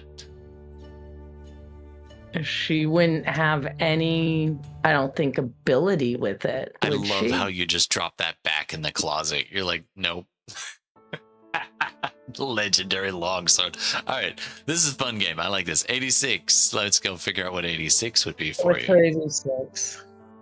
Oh, okay. I don't know if this would be yours either, but you do find it, and you're welcome to trade it. This is an Ioun Stone of Greater Absorption. Again, legendary item, requires attunement. You only get 3 of those. No. The Ioun Stone, named after the Ioun god of knowledge and prophecy, revered on some worlds. There are many different types. The Greater Absorption. So you toss the stone in the air, and it hovers around you, orbiting around you, and it confers these benefits. Basically, Greater Absorption, you can use reaction to cancel a spell. You can just literally be like, it's like counterspell. You're just like, no. It's of up to 8th level or lower by a creature you can see and targeting only you. So it wouldn't counter area of effect. Right. Once Has an AC 24. Once it's absorbed 50 levels of magic, it burns out, turns dull gray, and loses magic.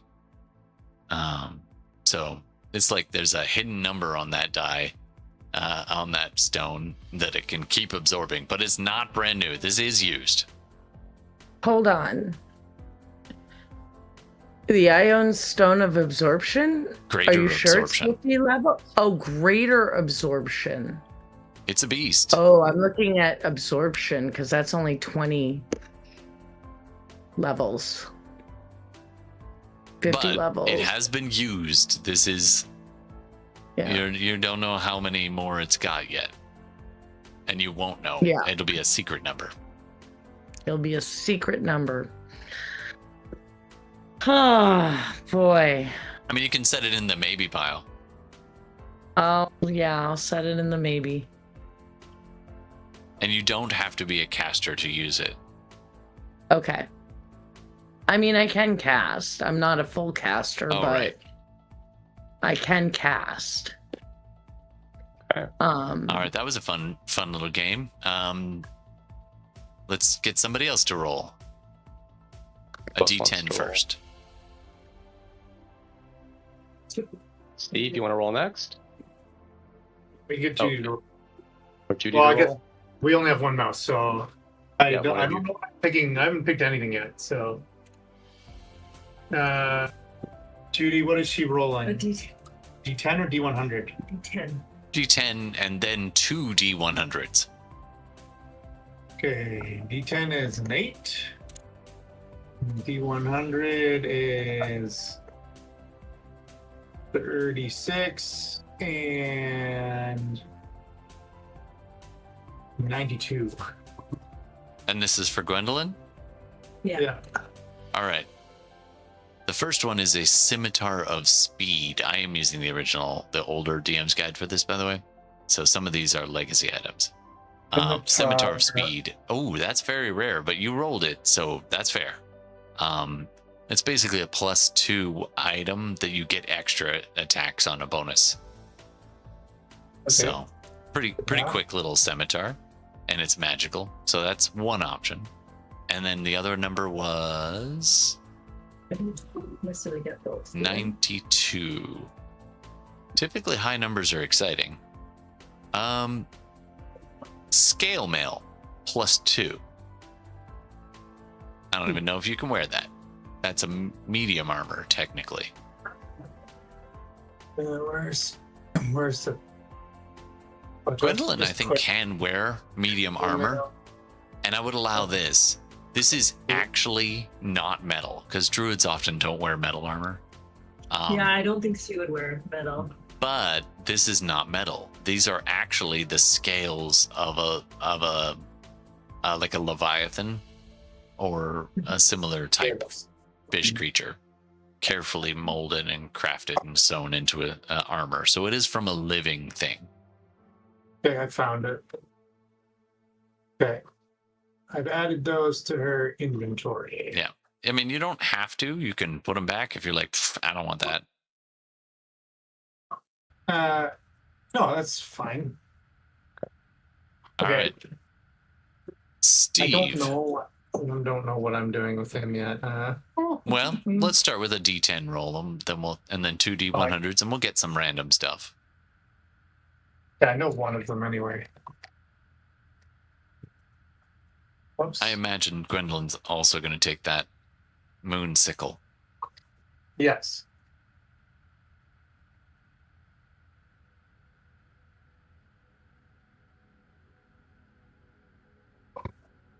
Okay, I'm adding that. Anyway, okay, sorry, let me roll then. I'll see what I get. And I'll add one other thing after the rolling is done. So D10 first. Yes, please. 2. Okay.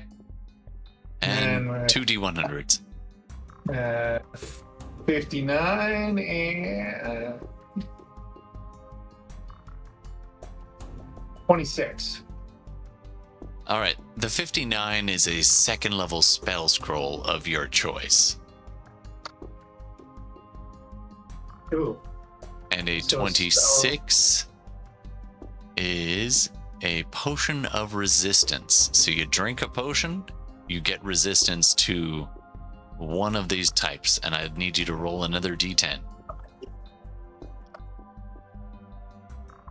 So it's roll to figure out which one, right? Yeah. 10. Thunder.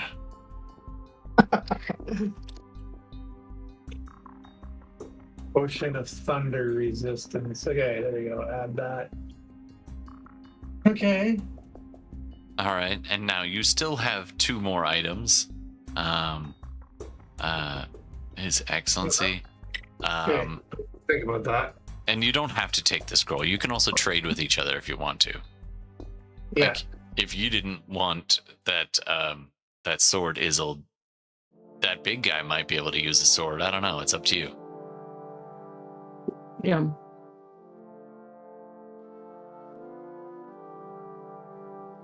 Okay. Sorry, has everyone gone? Should it be my turn? Yeah, go go ahead. for it. And then Steve, so what if we need to do more, we can. D10 and then 2 D100s.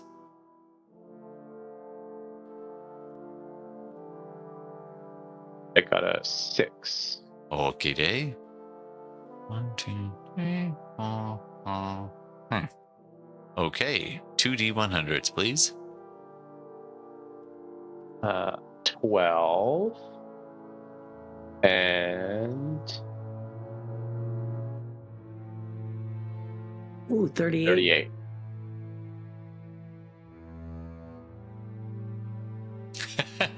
I don't know if either of these are things you want. You don't have to take these. A weapon of your choice, but it's a +1 weapon, magical.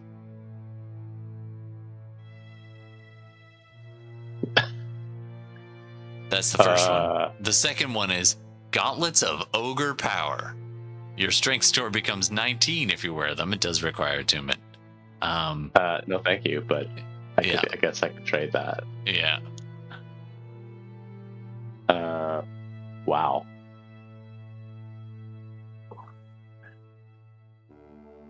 I don't know if anybody wants those. That's funny though. And a weapon +1. Those are pretty weak. All right. You don't have to take those. You can toss those back in, but if you want to trade amongst yourselves for any of these things, you can do that too. And there's 2 more items up for grabs for each of you. And I'm going to let you decide. We can roll randomly if you're not sure, but if you have something in mind between now and the next game, then we can talk about it and verify it or not. So, like, I think Gwen and Fenris are both going to take those things that are the Moonsickle and the Bloodwell Vial. All right, and then so that's going to be used one of your slots. You still have 1 more, so you get to decide if you want to roll random or do a little digging and see what you can find. Random is too I might random. do Nature's Mantle. Which one? Nature's Mantle. Nature's Mantle. That sounds cool. What's that about? It's a cloak that I wear, and I can disappear. Nice. Like, as a bonus action, I can hide. Even when someone's staring right at her. It's a nice. That is cool. I had one when I was a rogue. Nice. It's a pretty nifty item.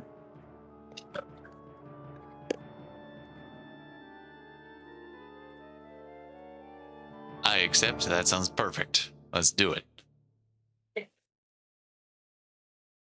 I would like a new short bow.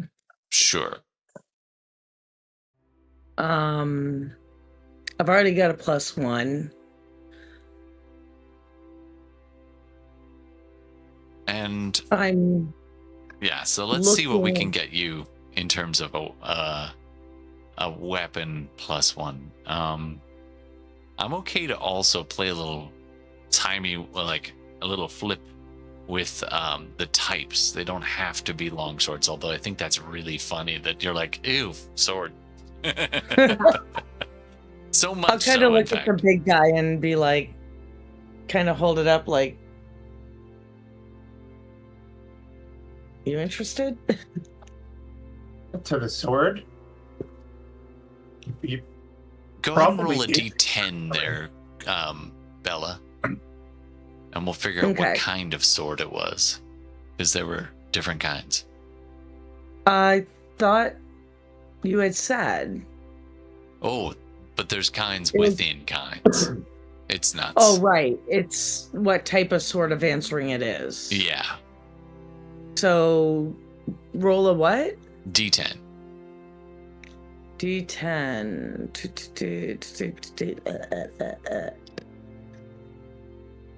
Okay.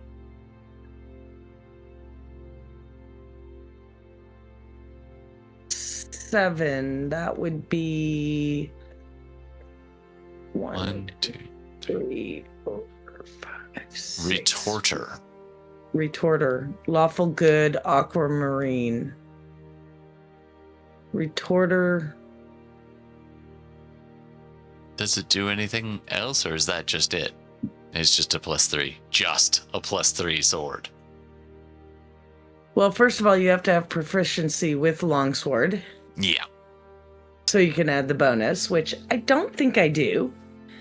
Yeah, no, I don't think I have the strength. Also blends in with. Makes me think of those ones that they had. You have advantage on the attack roll, and any damage dealt with special attack ignores any damage immunity or resistance the target has. So it hits hard. Really hard. Yeah.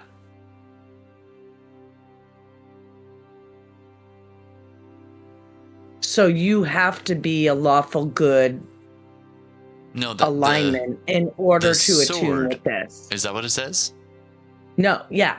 It says requires attunement by a creature with lawful good alignment. Right. Yeah. So I don't know that that qualifies as any of you motherfuckers. Definitely not. I say that with love. It ain't her. I love how a +3 magic item is going back in the cupboard. Unless His Excellency's he's murdered a lot of people. He doesn't. Yeah, he has. Yeah, okay. He's a crusher. He crushes people. As you put this back, you actually see Mordenkainen and go, but are you sure that that's a really good blade? All right. It's not my thing. Yeah. I've only got a 12 strength, man. That does not match my aesthetic, and I'm not motherfucker. good. You could wear the gauntlets of ogre strength, though. Goth it up. Goth it up. Here you go. Actually, that's a good point. If you're proficient in martial weapons, which I think you are. You are. You are. Am I? As a blood hunter, you fighter. would be. So as a fighter, you are. You would technically be proficient with it, but you wouldn't have the strength for it. But if you take Fenris's gauntlets of ogre power, you can then use that sword pretty effectively. And your strength would be 19. I don't know. Think about it. Think about it. You still have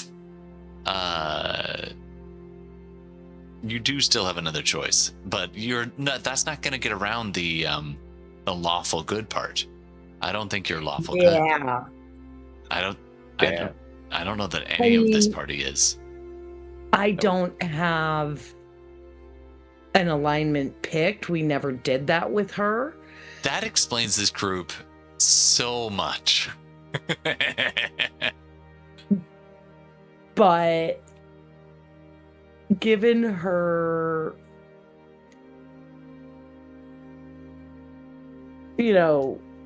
things from before, I just don't see her being. No, I don't see it either. Good. All right, that's going back on the shelf. Neutral, maybe. I'm gonna maybe chaotic neutral, most likely. Who's gonna be paying attention here? Let me just roll it randomly. We'll see. His Excellency, do an insight check for me. So, insight, not perception. Okay. Ew, 10. You don't know shit. You just don't like swords. You've had seems swords dumb, waved man. at you. It's no fun.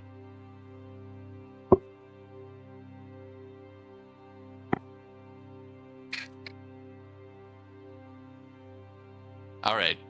Did Steve roll yet? Yeah, he did. 2 scrolls. Technically, I'm going to let those stand because you also have 2 other magical items in your possession from just the roleplay of this game. You still get to pick 2 more, though, Steve. Yeah. Yeah, but I'm going to be okay with giving you those not wonderful ones because you already have some magical things in your possession from this room. Although God only knows where you keep them. Right, because he's... Yeah, okay, because you got the potion and the scroll. I did pick 2 things, though. Oh, that's fine. But you also have the jug of rum. That's a magical item. Oh, yeah. The never-ending jug of rum. Oh yeah, you got that. Oh, my God. What I'll do is I'll get rid of one of the things that I picked. And For one of our 4, do we have to use like bag of holding? You can get a bag of holding for free. They are literally like, it's like a kid's birthday party, and then the little grab bags at the end. They're just like, oh God, that looks heavy. Just here, you can each have one. And Tasha's like, You're gonna wanna shake those out before you leave, just in case. Lots of spiders. Just gotta say. Something about the enchantment. They love that. It's the smell of the extra Plano. Anyway. Okay. so Fenris, if you want to roll, you do technically have 1 more up for grabs, or we can just leave it there and you can pick.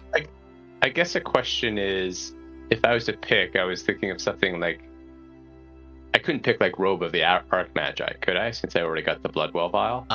What is the It's a wondrous. Oh no, it's too much. Yeah. Wondrous If it was Master. rare, I would let you. Yeah, it's too much. If it's legendary, probably not.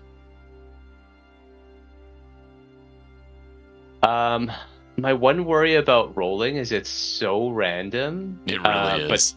But when you say rolling random, it can be anything. It can be really good or not, right? It can be. That's the benefit of going random. Yeah.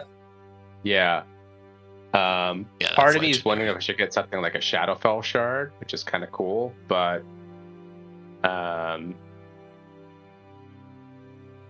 that's rare, so I can't get 2 rares, right? So you took the Bloodwell. If you don't take the Ogre Power and Weapon, we'll let you re-roll one of those. Okay, I'll do that. I'll roll 1, and I'm not going to keep the +1 weapon or Ogre Power, and I'll take the Shadowfell shard then, which is do you know what that is? I don't.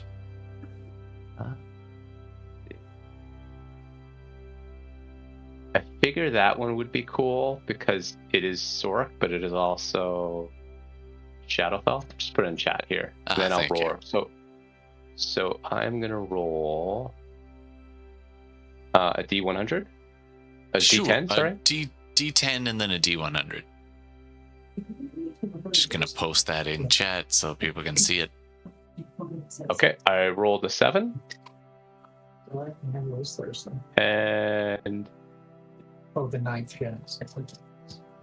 And I rolled a 77. 7 and 77. Okay, 1, 2, 3. Ooh, 777. 6, That is 7, sign, baby. and 77. Wow. That's pretty good. Oh, really? Somebody might be lawful good in this group. Todd didn't make it sound very good. He didn't make it sound very good. Did though. I count right? 1, 2. Oh, I did not count right. Okay, 77. Okay.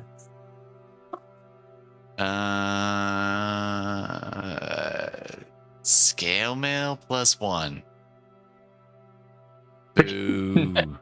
Oh, Boo. God. No, we can't even I throw use that back in the pile. Reroll. Go ahead. Okay. Reroll, 777 should be a good result. It should have been for. Is it +2? No, I'll keep the 7. Just reroll the D100. Oh, okay. Then 28. 28 then. Let's see what 28 brings us. Oh, you could have fun with this. The Cape Okay. of the Montevac. That's not bad. Okay. Oh. And I don't know if... Yeah. Oh, and it's very fitting. Maybe this is why it came to you. It is a rare item. This cape smells faintly of brimstone. While wearing it, you can cast Dimension Doors in action. You're unhit. Can't be used again till dawn. When you disappear, you leave behind cloak, a cloud of smoke at your destination, lightly obscure. So it's a one-use Dimension Door, but it does not require attunement. You're just impossible. That's useful. Yeah. Where is it? Oh, Should I have Dimension Door, but getting a free use? That's useful. Yeah, or you can God. trade it to somebody else if you think that would be useful. I'm gonna attune Yeah, if you want to try it. I'm gonna attune that. Okay. There you go. So those are my 3, and I'm done. And yeah, and you've got the Bloodwell. Yeah. I Bloodwell, Shadowfall Shard, go to the Montebac. Yeah. And then if you want to consider between now and the next game something else, you do Yeah, get a just- 4th. And I think It we've done does. that for all of you. Just on stealth rolls because it's scale and ultimate noisy, but Yeah. Okay, I'll take a look. just keep that in mind. I don't think Todd? Steve is keeping the scroll, but he is keeping the potion, the rum, and then what else? Oh, I added some stuff. I added. No, I have a cloak of displacement. Nice. And then the Guinan's never-ending pirate juice is what I called it. Nice. The bottle of rum. I mean, that doesn't really mean anything. But I also, Does if you until remember, you open a bar. if you remember, Todd, you and I made a custom item, the Great Stone of Skullcavery. Oh So I'm- yeah.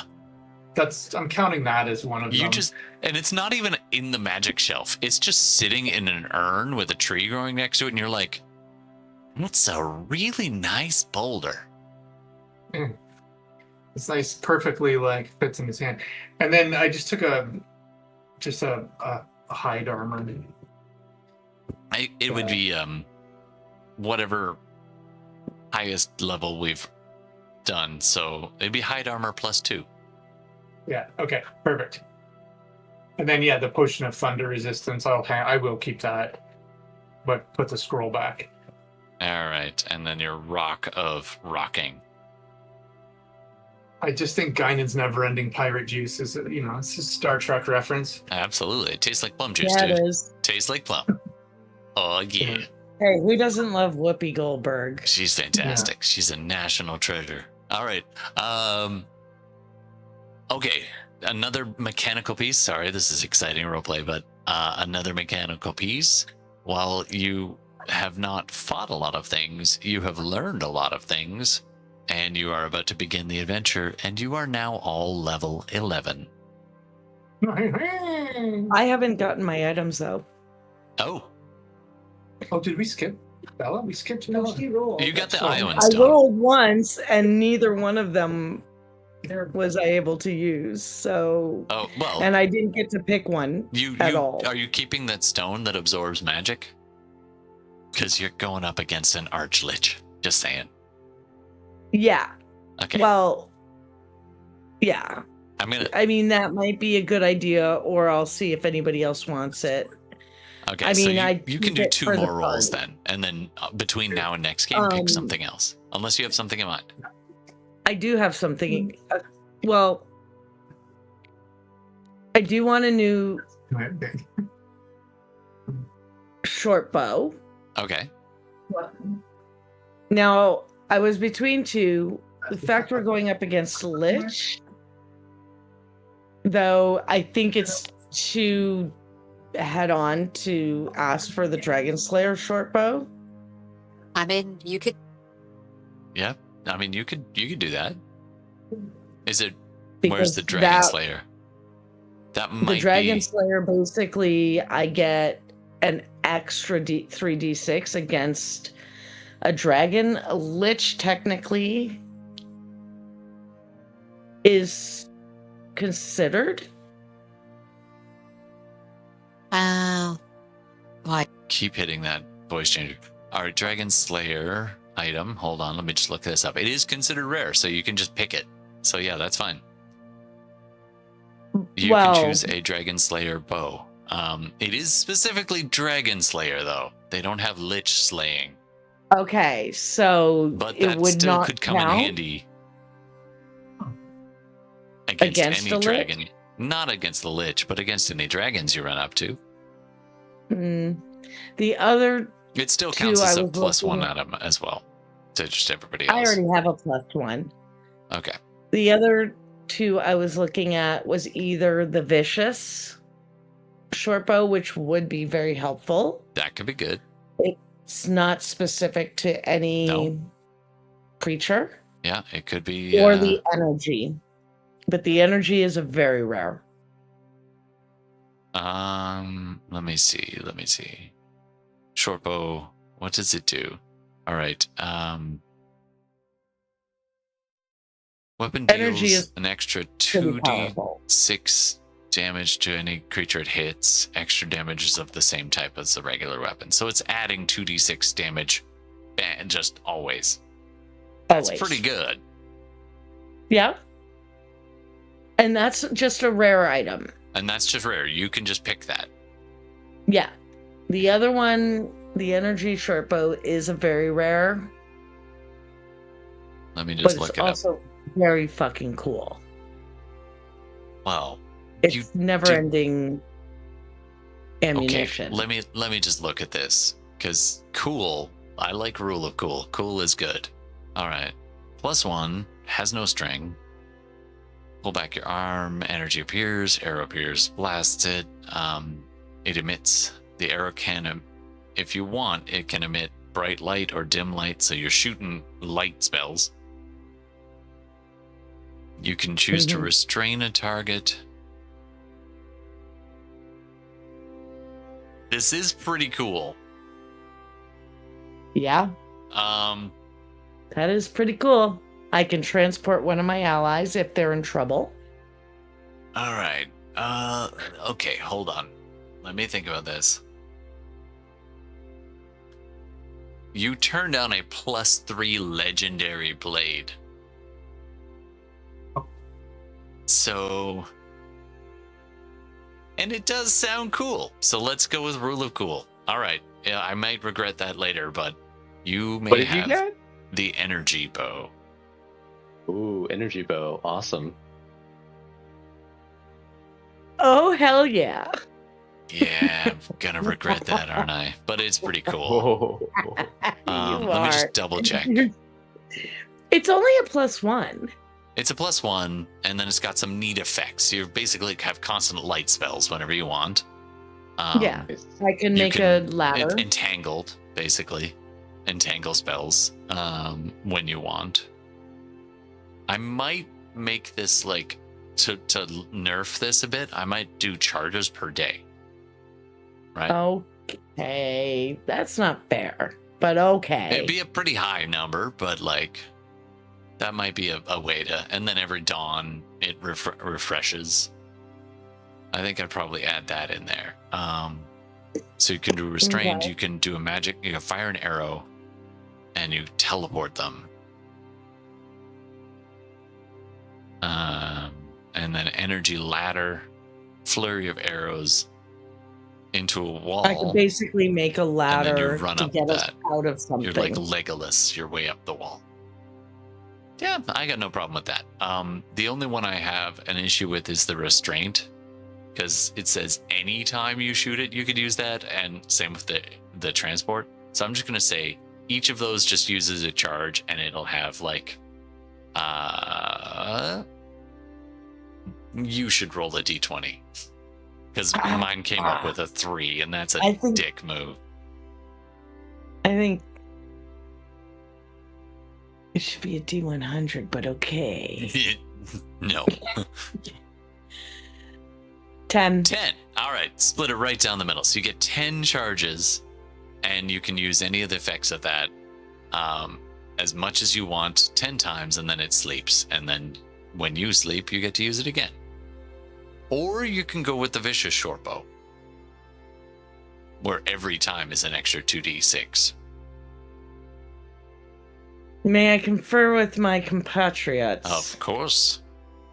Oh, sorry. What is it? I was looking at something. What Do are I you go doing with the every time I get 3?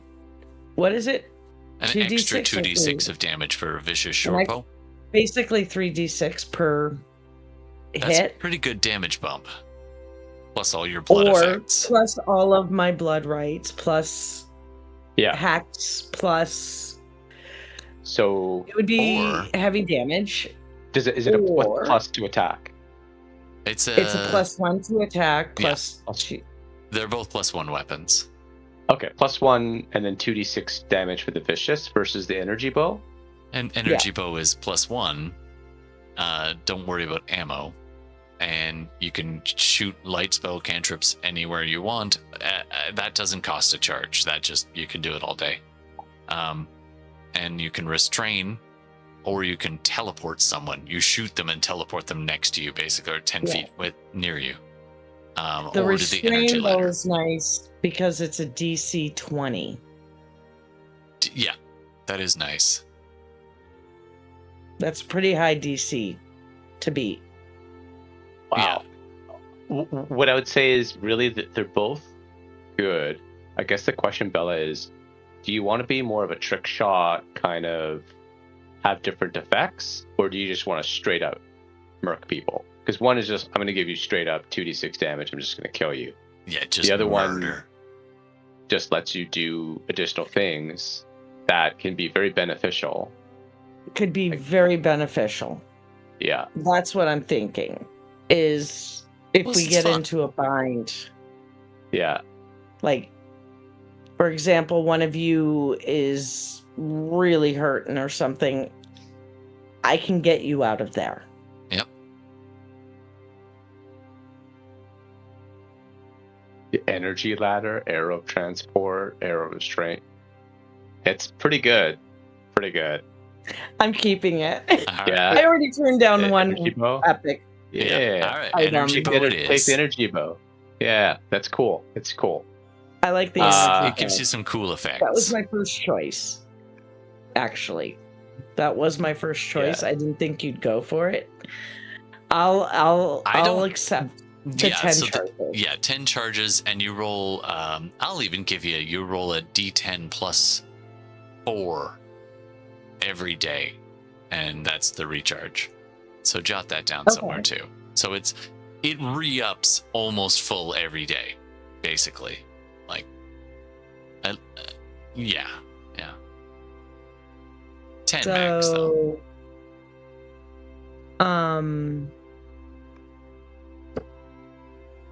So 10 max. 1d10 plus 4 Here's recharge every dawn, basically. every dawn. 8. Right. Reroll the D10. Yep. And add 4. Just so you know, you can choose to do force damage or piercing. Just that's at will. I'll let you do both. Okay, that would be good. Force. I think I know what I want for my 4th, just from a non-crazy, but like, I'm getting tired of the armor. A barrier tattoo. A barrier tattoo. Okay, that could be fun. It's That's nothing pretty special. awesome. I mean, it's nothing special, but it just means that I don't need to use like Pretty a mithril. cool. I don't remember. Did you have mithril armor? I had, yeah. Hold on a second. I had I thought you had mithril something. chain shirt. Right. So that's a Yeah, 14 AC? Yeah, Or 15? AC 14. Yeah. AC 14. Because it was AC 13 plus 1. So I basically essentially swap out chain shirt for a barrier tattoo. Sure. And it just covers one entire limb. So that's the rare one. It's 15 and your dex mod. And I'm not doing any maximum of Dex mod. Like, that's stupid. A tattoo shouldn't slow you down. So Yeah. Well, I mean, I only have Dex for +2, but yeah. still, yeah. Yeah. Sure. Yeah. Let's go. Okay. Yeah, so that's cool. And guess what? That means Tasha's giving you ink, which is bad ass. So you go back into this workshop and Tasha's like, You know, sir, you might actually have some good taste. Sit down. Have some of this. Okay. Yo, big guy, give me some rum. Pours it out. Here you go. and she proceeds to spend the next couple hours giving you some crazy fucking ink. You can think of and describe what the ink is next time. But I will point out your succubus girlfriend might be a little unhappy if you know, depending on what you choose, you can just get her face. No. Do you want to get a girlfriend's face tattooed on you? That is an amateur move. That is an amateur move. Yeah. Yeah. Listen, kids, if you're listening to this and you're thinking about your girlfriend's name tattooed on you, one of two things: don't, or maybe get it in a place that's easy to cover with a different tattoo. I was thinking either if it is like a gift from Tasha. I think her motif is ravens. Yeah, I think so. Because like mine is a little bit witchy. Like mine's the wolf, but if this is a gift from her, maybe it's ravens. You know what? It's a collage. It's a Collage. sleeve, and it's Okay. or leg or back or chest, whatever your face, neck tattoo. I would make it a sleeve. Okay, a sleeve, and it does have ravens. With like a bit of one of them looks a bit like her, and then underneath that is like the mountains and the fields, and then there's wolves running, and you can see the mountains and a waygate in the background, and Cool. a moon, all that good witchy vibes. It takes you a while, and you're gonna take. Hold on. Oh, Tasha is not gentle though. You take 9 points of piercing damage. Oh. That would have fucked up a commoner. Just a death. Never done that. Bought the permanent T-shirt. Damn. And I'm assuming before we leave, we're gonna have a rest. So Yeah, probably. Yeah. probably. Yeah. We're gonna level up. Yeah, you gotta level up. All right. So you spend your time going through cupboards, digging through. If you want a bag of holding, they're literally just take one. So that's a gimme. I We think should that grab one you should as grab- a party grab item. Yeah, as a I'll roll. grab one, yeah. Tasha offers. Tasha turns to His Excellency. So, where do you carry stuff? You know what? You could use this and just whoop it, and then just extra dimensional grab whatever you want to, big guy. Good for getting across international borders. Just saying, I've been a coyote in my time. It worked You're great. certainly good. Appreciate that. Any way to sneak sounds fantastic. Sure. So that heavy stuff, you just put this up your butt, and then you put the stuff in the bag, and it's got. It holds up to 500 pounds. 500 kilos, big guy. That's a lot of spicy shit. Oh yeah. Yeah, you know the street value on that? And she starts speaking in city speak. Which streets are we talking about here? So Tasha starts speaking in the common tongue of like, it's a blend of Spanish and like English and Japanese and German. It's from Seattle specifically, and she just starts fluently speaking it, talking about smuggling, and she's like, Yeah, big guy. So if this works Water out, running. you've got a little side hustle. You know what I'm saying? I appreciate the advice on items to choose. I wonder if I might trade this one for this one. And he wants to trade out the potion of thunder resistance for a ring of mind shielding. Is that an option? It's the same let- commonality. Let me check that out real quick. Ring of mind. Okay. It is It's not, okay. uncommon, so that's fair. So yeah, why the hell not? Okay. I think I figure Fenris also has a that. single-use item is. I kind do of have not- that, yes. Yeah. Or did you grab the same thing? No, he had it from Oh, before. I've had it from the previous campaign. Mm. Steve, I was going to say, when you go to level 11 for Judy, Mhm. she gets an additional spell, and she can to prepare Yeah. and is at 6th level. Yeah, Level 6. sixth level, baby. I think I figured that out. So it's. Does she get to add a spell?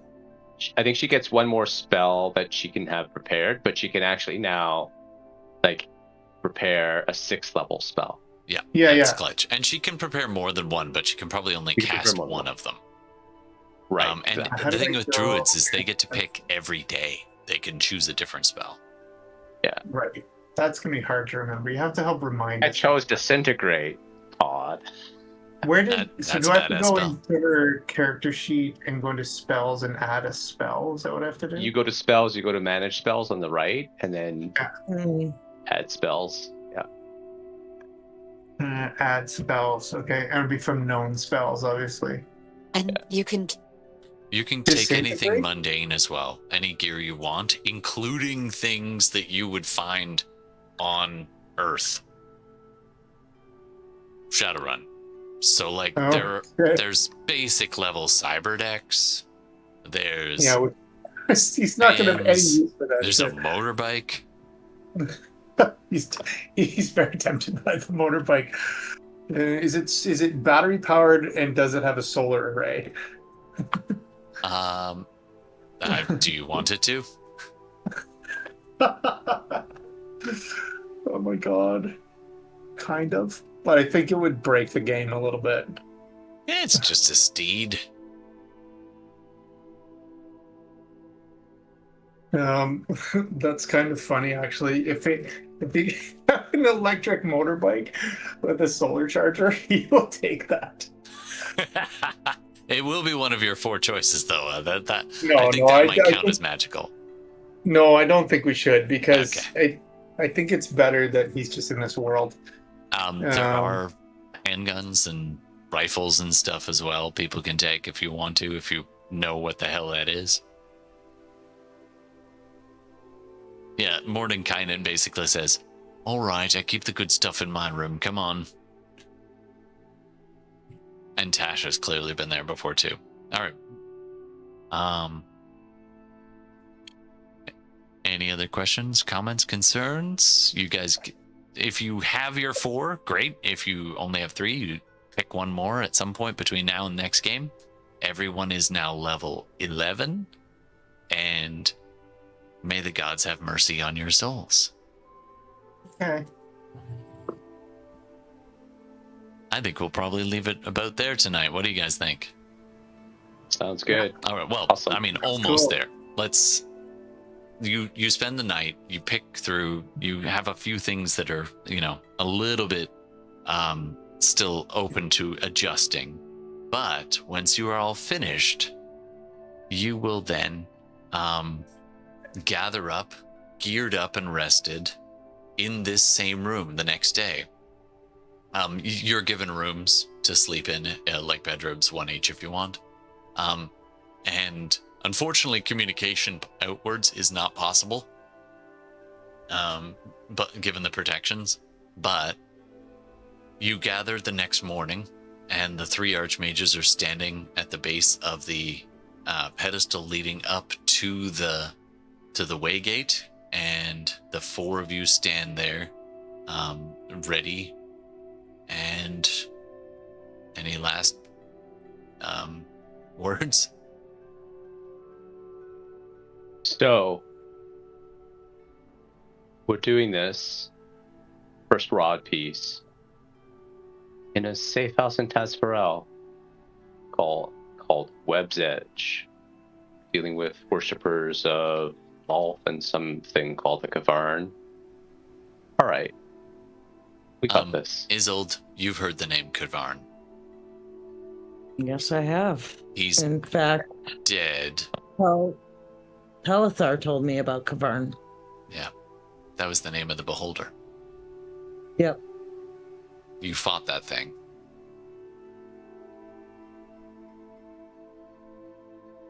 Is that the one that I destroyed?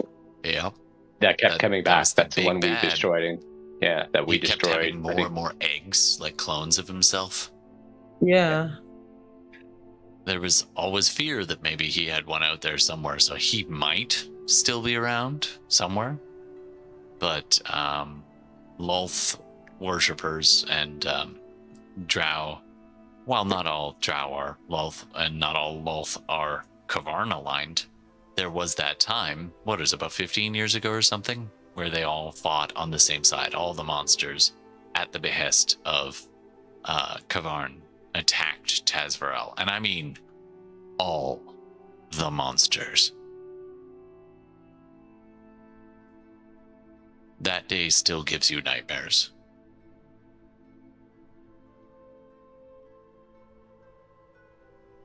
Yeah. All right. Well, I feel... Okay, go ahead. oh no, go ahead. When he says Kavarn's name, she'll just look at him and she's not going to say anything about it at this moment. But she's going to give him kind of a knowing look. So if he's paying attention, he'll know it means something. Am I paying attention? Can I roll? Is it perception or Insight, probably. I don't think it would. I'm not trying to deceive. right? I'm simply not explicitly stating. Right. We'll So see I'm if just he trying to picked up on the idea of a look of recognition. Okay. Is it insight or perception? Insight. Still reading body language, I think.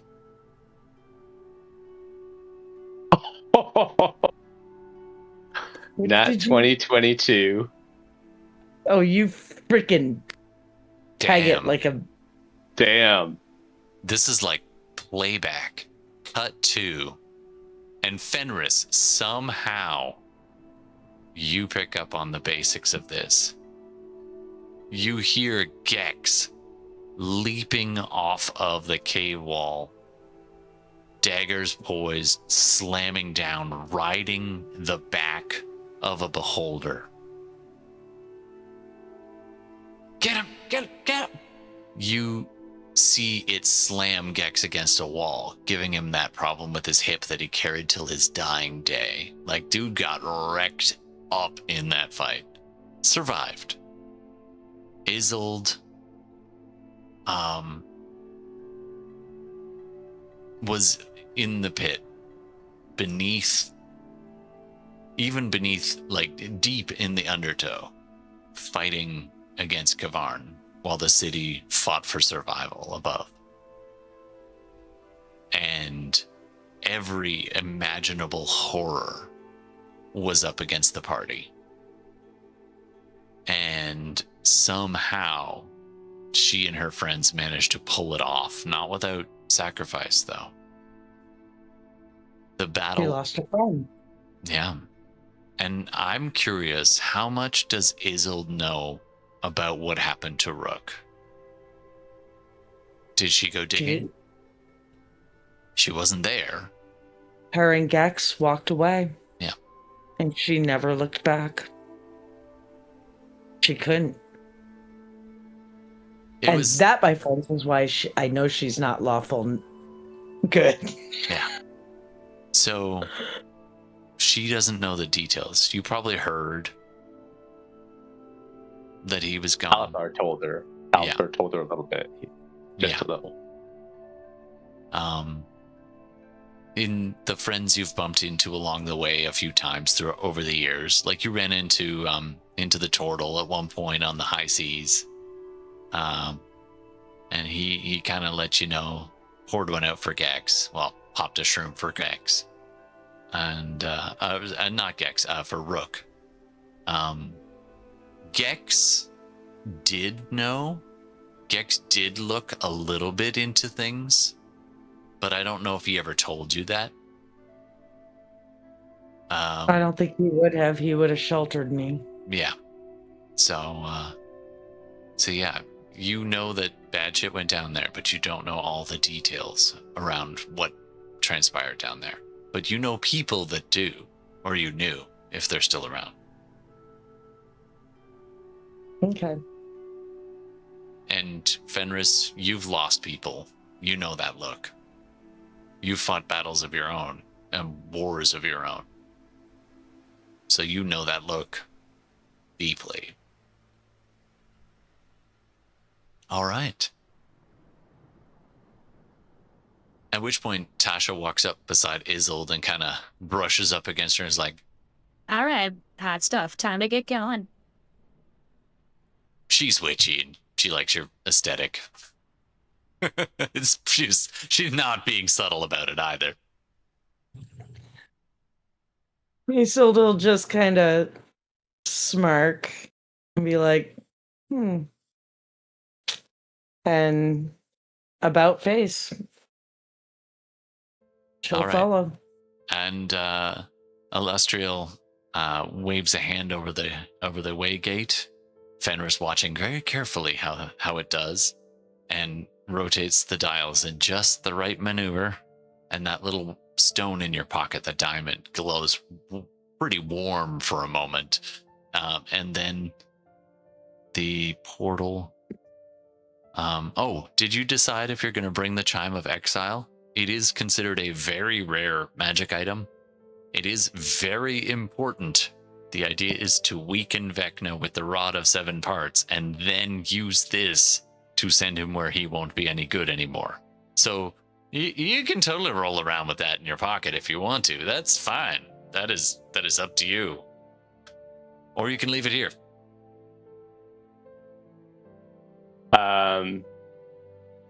Actually, I would want it with us. Are you sure you want to keep that? Illustrious says. Well, let's think of it this way. If we assemble it, but we're not able to return here for one reason or perhaps another, we could then carry on and use both. All right. You guys did offer for us to carry it with you. Do you want to go back on that? And pipes up in your defense is like, no, he's right. We're going to have our hands full defeating the other forces of Vecna and keeping him off your back. Once you leave this place, be aware. An errant word can easily betray your true purpose, and then he will be working to stop you. At the moment, he does not know. And not knowing is half the battle.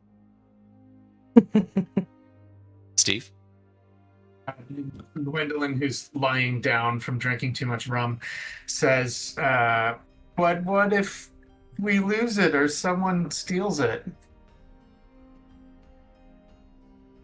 Well then, I imagine the fate of the world will depend on us improvising. The rod will weaken Vecna, but the chime is what will banish him. Probably. Yeah, so maybe don't lose it. She muffles from under the blanket that's over her head. Probably. I'll hold on to the wind chime. All right. It goes in your bag of holding, and Yeah. All right. So basically, once you leave this place, if Vecna finds out what you're doing, he'll throw shit at you. Otherwise, happy hunting. Good luck to us. And Todd, I'll connect with you through Discord to figure out the rest of stuff. Of course. All right. And that is where we'll leave. As the portal opens, you all step through into the unknown. All right. Now we need an episode title. Thanks, everybody. Oh, that was... I'm glad we didn't rush it, though. That was kind of fun. I'm glad. It's always fun rolling for magic items until it's not. Then all of a sudden you're like, Yeah. God damn it. What was the item that I did keep? The Ion Stone? Ion Stone. Okay, I gotta add that. I mean, that could be pretty clutch. Let's not kid ourselves. That might have been the most powerful thing you pulled out of that pile. Yeah. It's pretty clutch. I'd hold on to that. And it'd be better if one of you have it, because I can counterspell, but to have someone else to be able to do that, that's pretty cool. Is really important. Yeah. So for my 3 attunements, I'm not going to attune my Pearl of Power, but I will keep my Ring of Mind Shielding attuned, because I just don't like people Prying. trying to get in my thoughts. Prying. I don't like it. I don't like people knowing my alignment. Yeah, double check. You can only attune 3 items at a time, so you'll have to juggle them back and forth if you want to play with all your Barrier toys. Tattoo, Bloodwell Vial, Ring of Mind Shielding. Cape of Mountebank doesn't need it. Neither does the Shadowfell Shard. Nice. Does the tattoo need a attunement? Oh, it does. It does. But the Shadowfell Shard does not, which is good. That's cool. All right, Guess folks. what? I have too many attunement items. Ooh. The Ion Stone is... You can pull that out in the moment. Can I unattune to my Ring of Free Action and attune to the Ion Stone? Sure. With it? You got to be a little choosy about when you do it. Sure. I just find it hilarious. You guys walked away from like legendary stuff. You're like, nah, not a good look. It was only one legendary. What, the sword? Well, my short bow is... Oh, it's pretty very rare. Yeah. That was pretty funny, though. I've never I think had the a bow Ion that Stone was is legendary as well. Yeah, it is. Yeah. It is. Yeah. That's odd to me. Any idea what tonight's title should be? And do we have a product? We want a product. Yeah. Of course he does. It's Steve. He always has a product. And I usually have a name, but tonight we spent most of our time with items, so... Items and talking and seeing if you could trust each other. It's important. Should I stay or should I go? Ooh. That's pretty good. Should I stay? Yeah, that's it. That's a good one. Should I go now? Nice. Yeah. All right, that'll be our If episode I title. stay, it will be trouble. If I go, it will be double. So come on, you gotta let me know. Should I stay or should I go? All right, that is our episode title. Stick around for the after credits ad for a sponsor of either your choosing, or Steve will pull it out of a hat. Yeah. All right, so thanks for sticking around. Click the button, like, subscribe, all that stuff, and don't miss the live action. I'm not sure when the next game is, probably a couple weeks, on a Tuesday probably for the next little while. Or is it Thursday? Tuesday? Thursday? I think it was Tuesday. Yeah, Tuesdays. And so we will do that and tune in live or catch it in all the podcast places.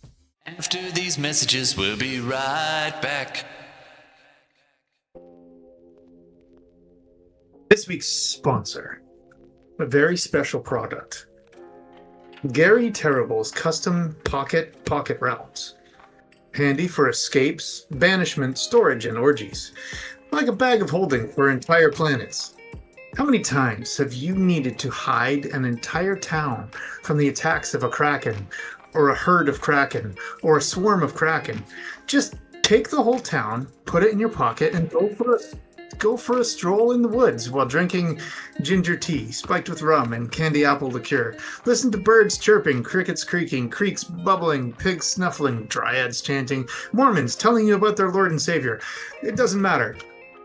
For all of your get it the fuck out of here needs, Gary Terrible's custom pocket realms. Carry one with you at all times. Woo! Jesus, the orgies got me every time. Yeah, that one got me too. You need some randomness in there. Oh, so yep, that is fair. Hide your whole orgy. You don't want people coming to those things uninvited. It's not, Yeah.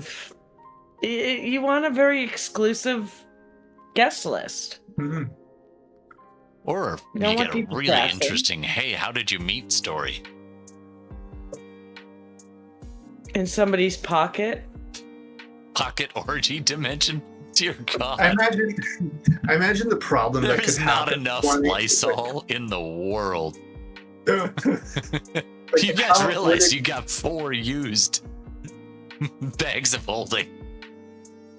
they're used. Oh, yeah. like we definitely like empty it out though before we leave. There's the drippy one. You're like, can I get a different What's in one? here? Oh god. Odd. Oh, too far. Too far. That was on stream. I may have left my mic off for the whole rest of the second half, but that made it to stream, and I have 0 regrets. Oh lordy. All right, good night.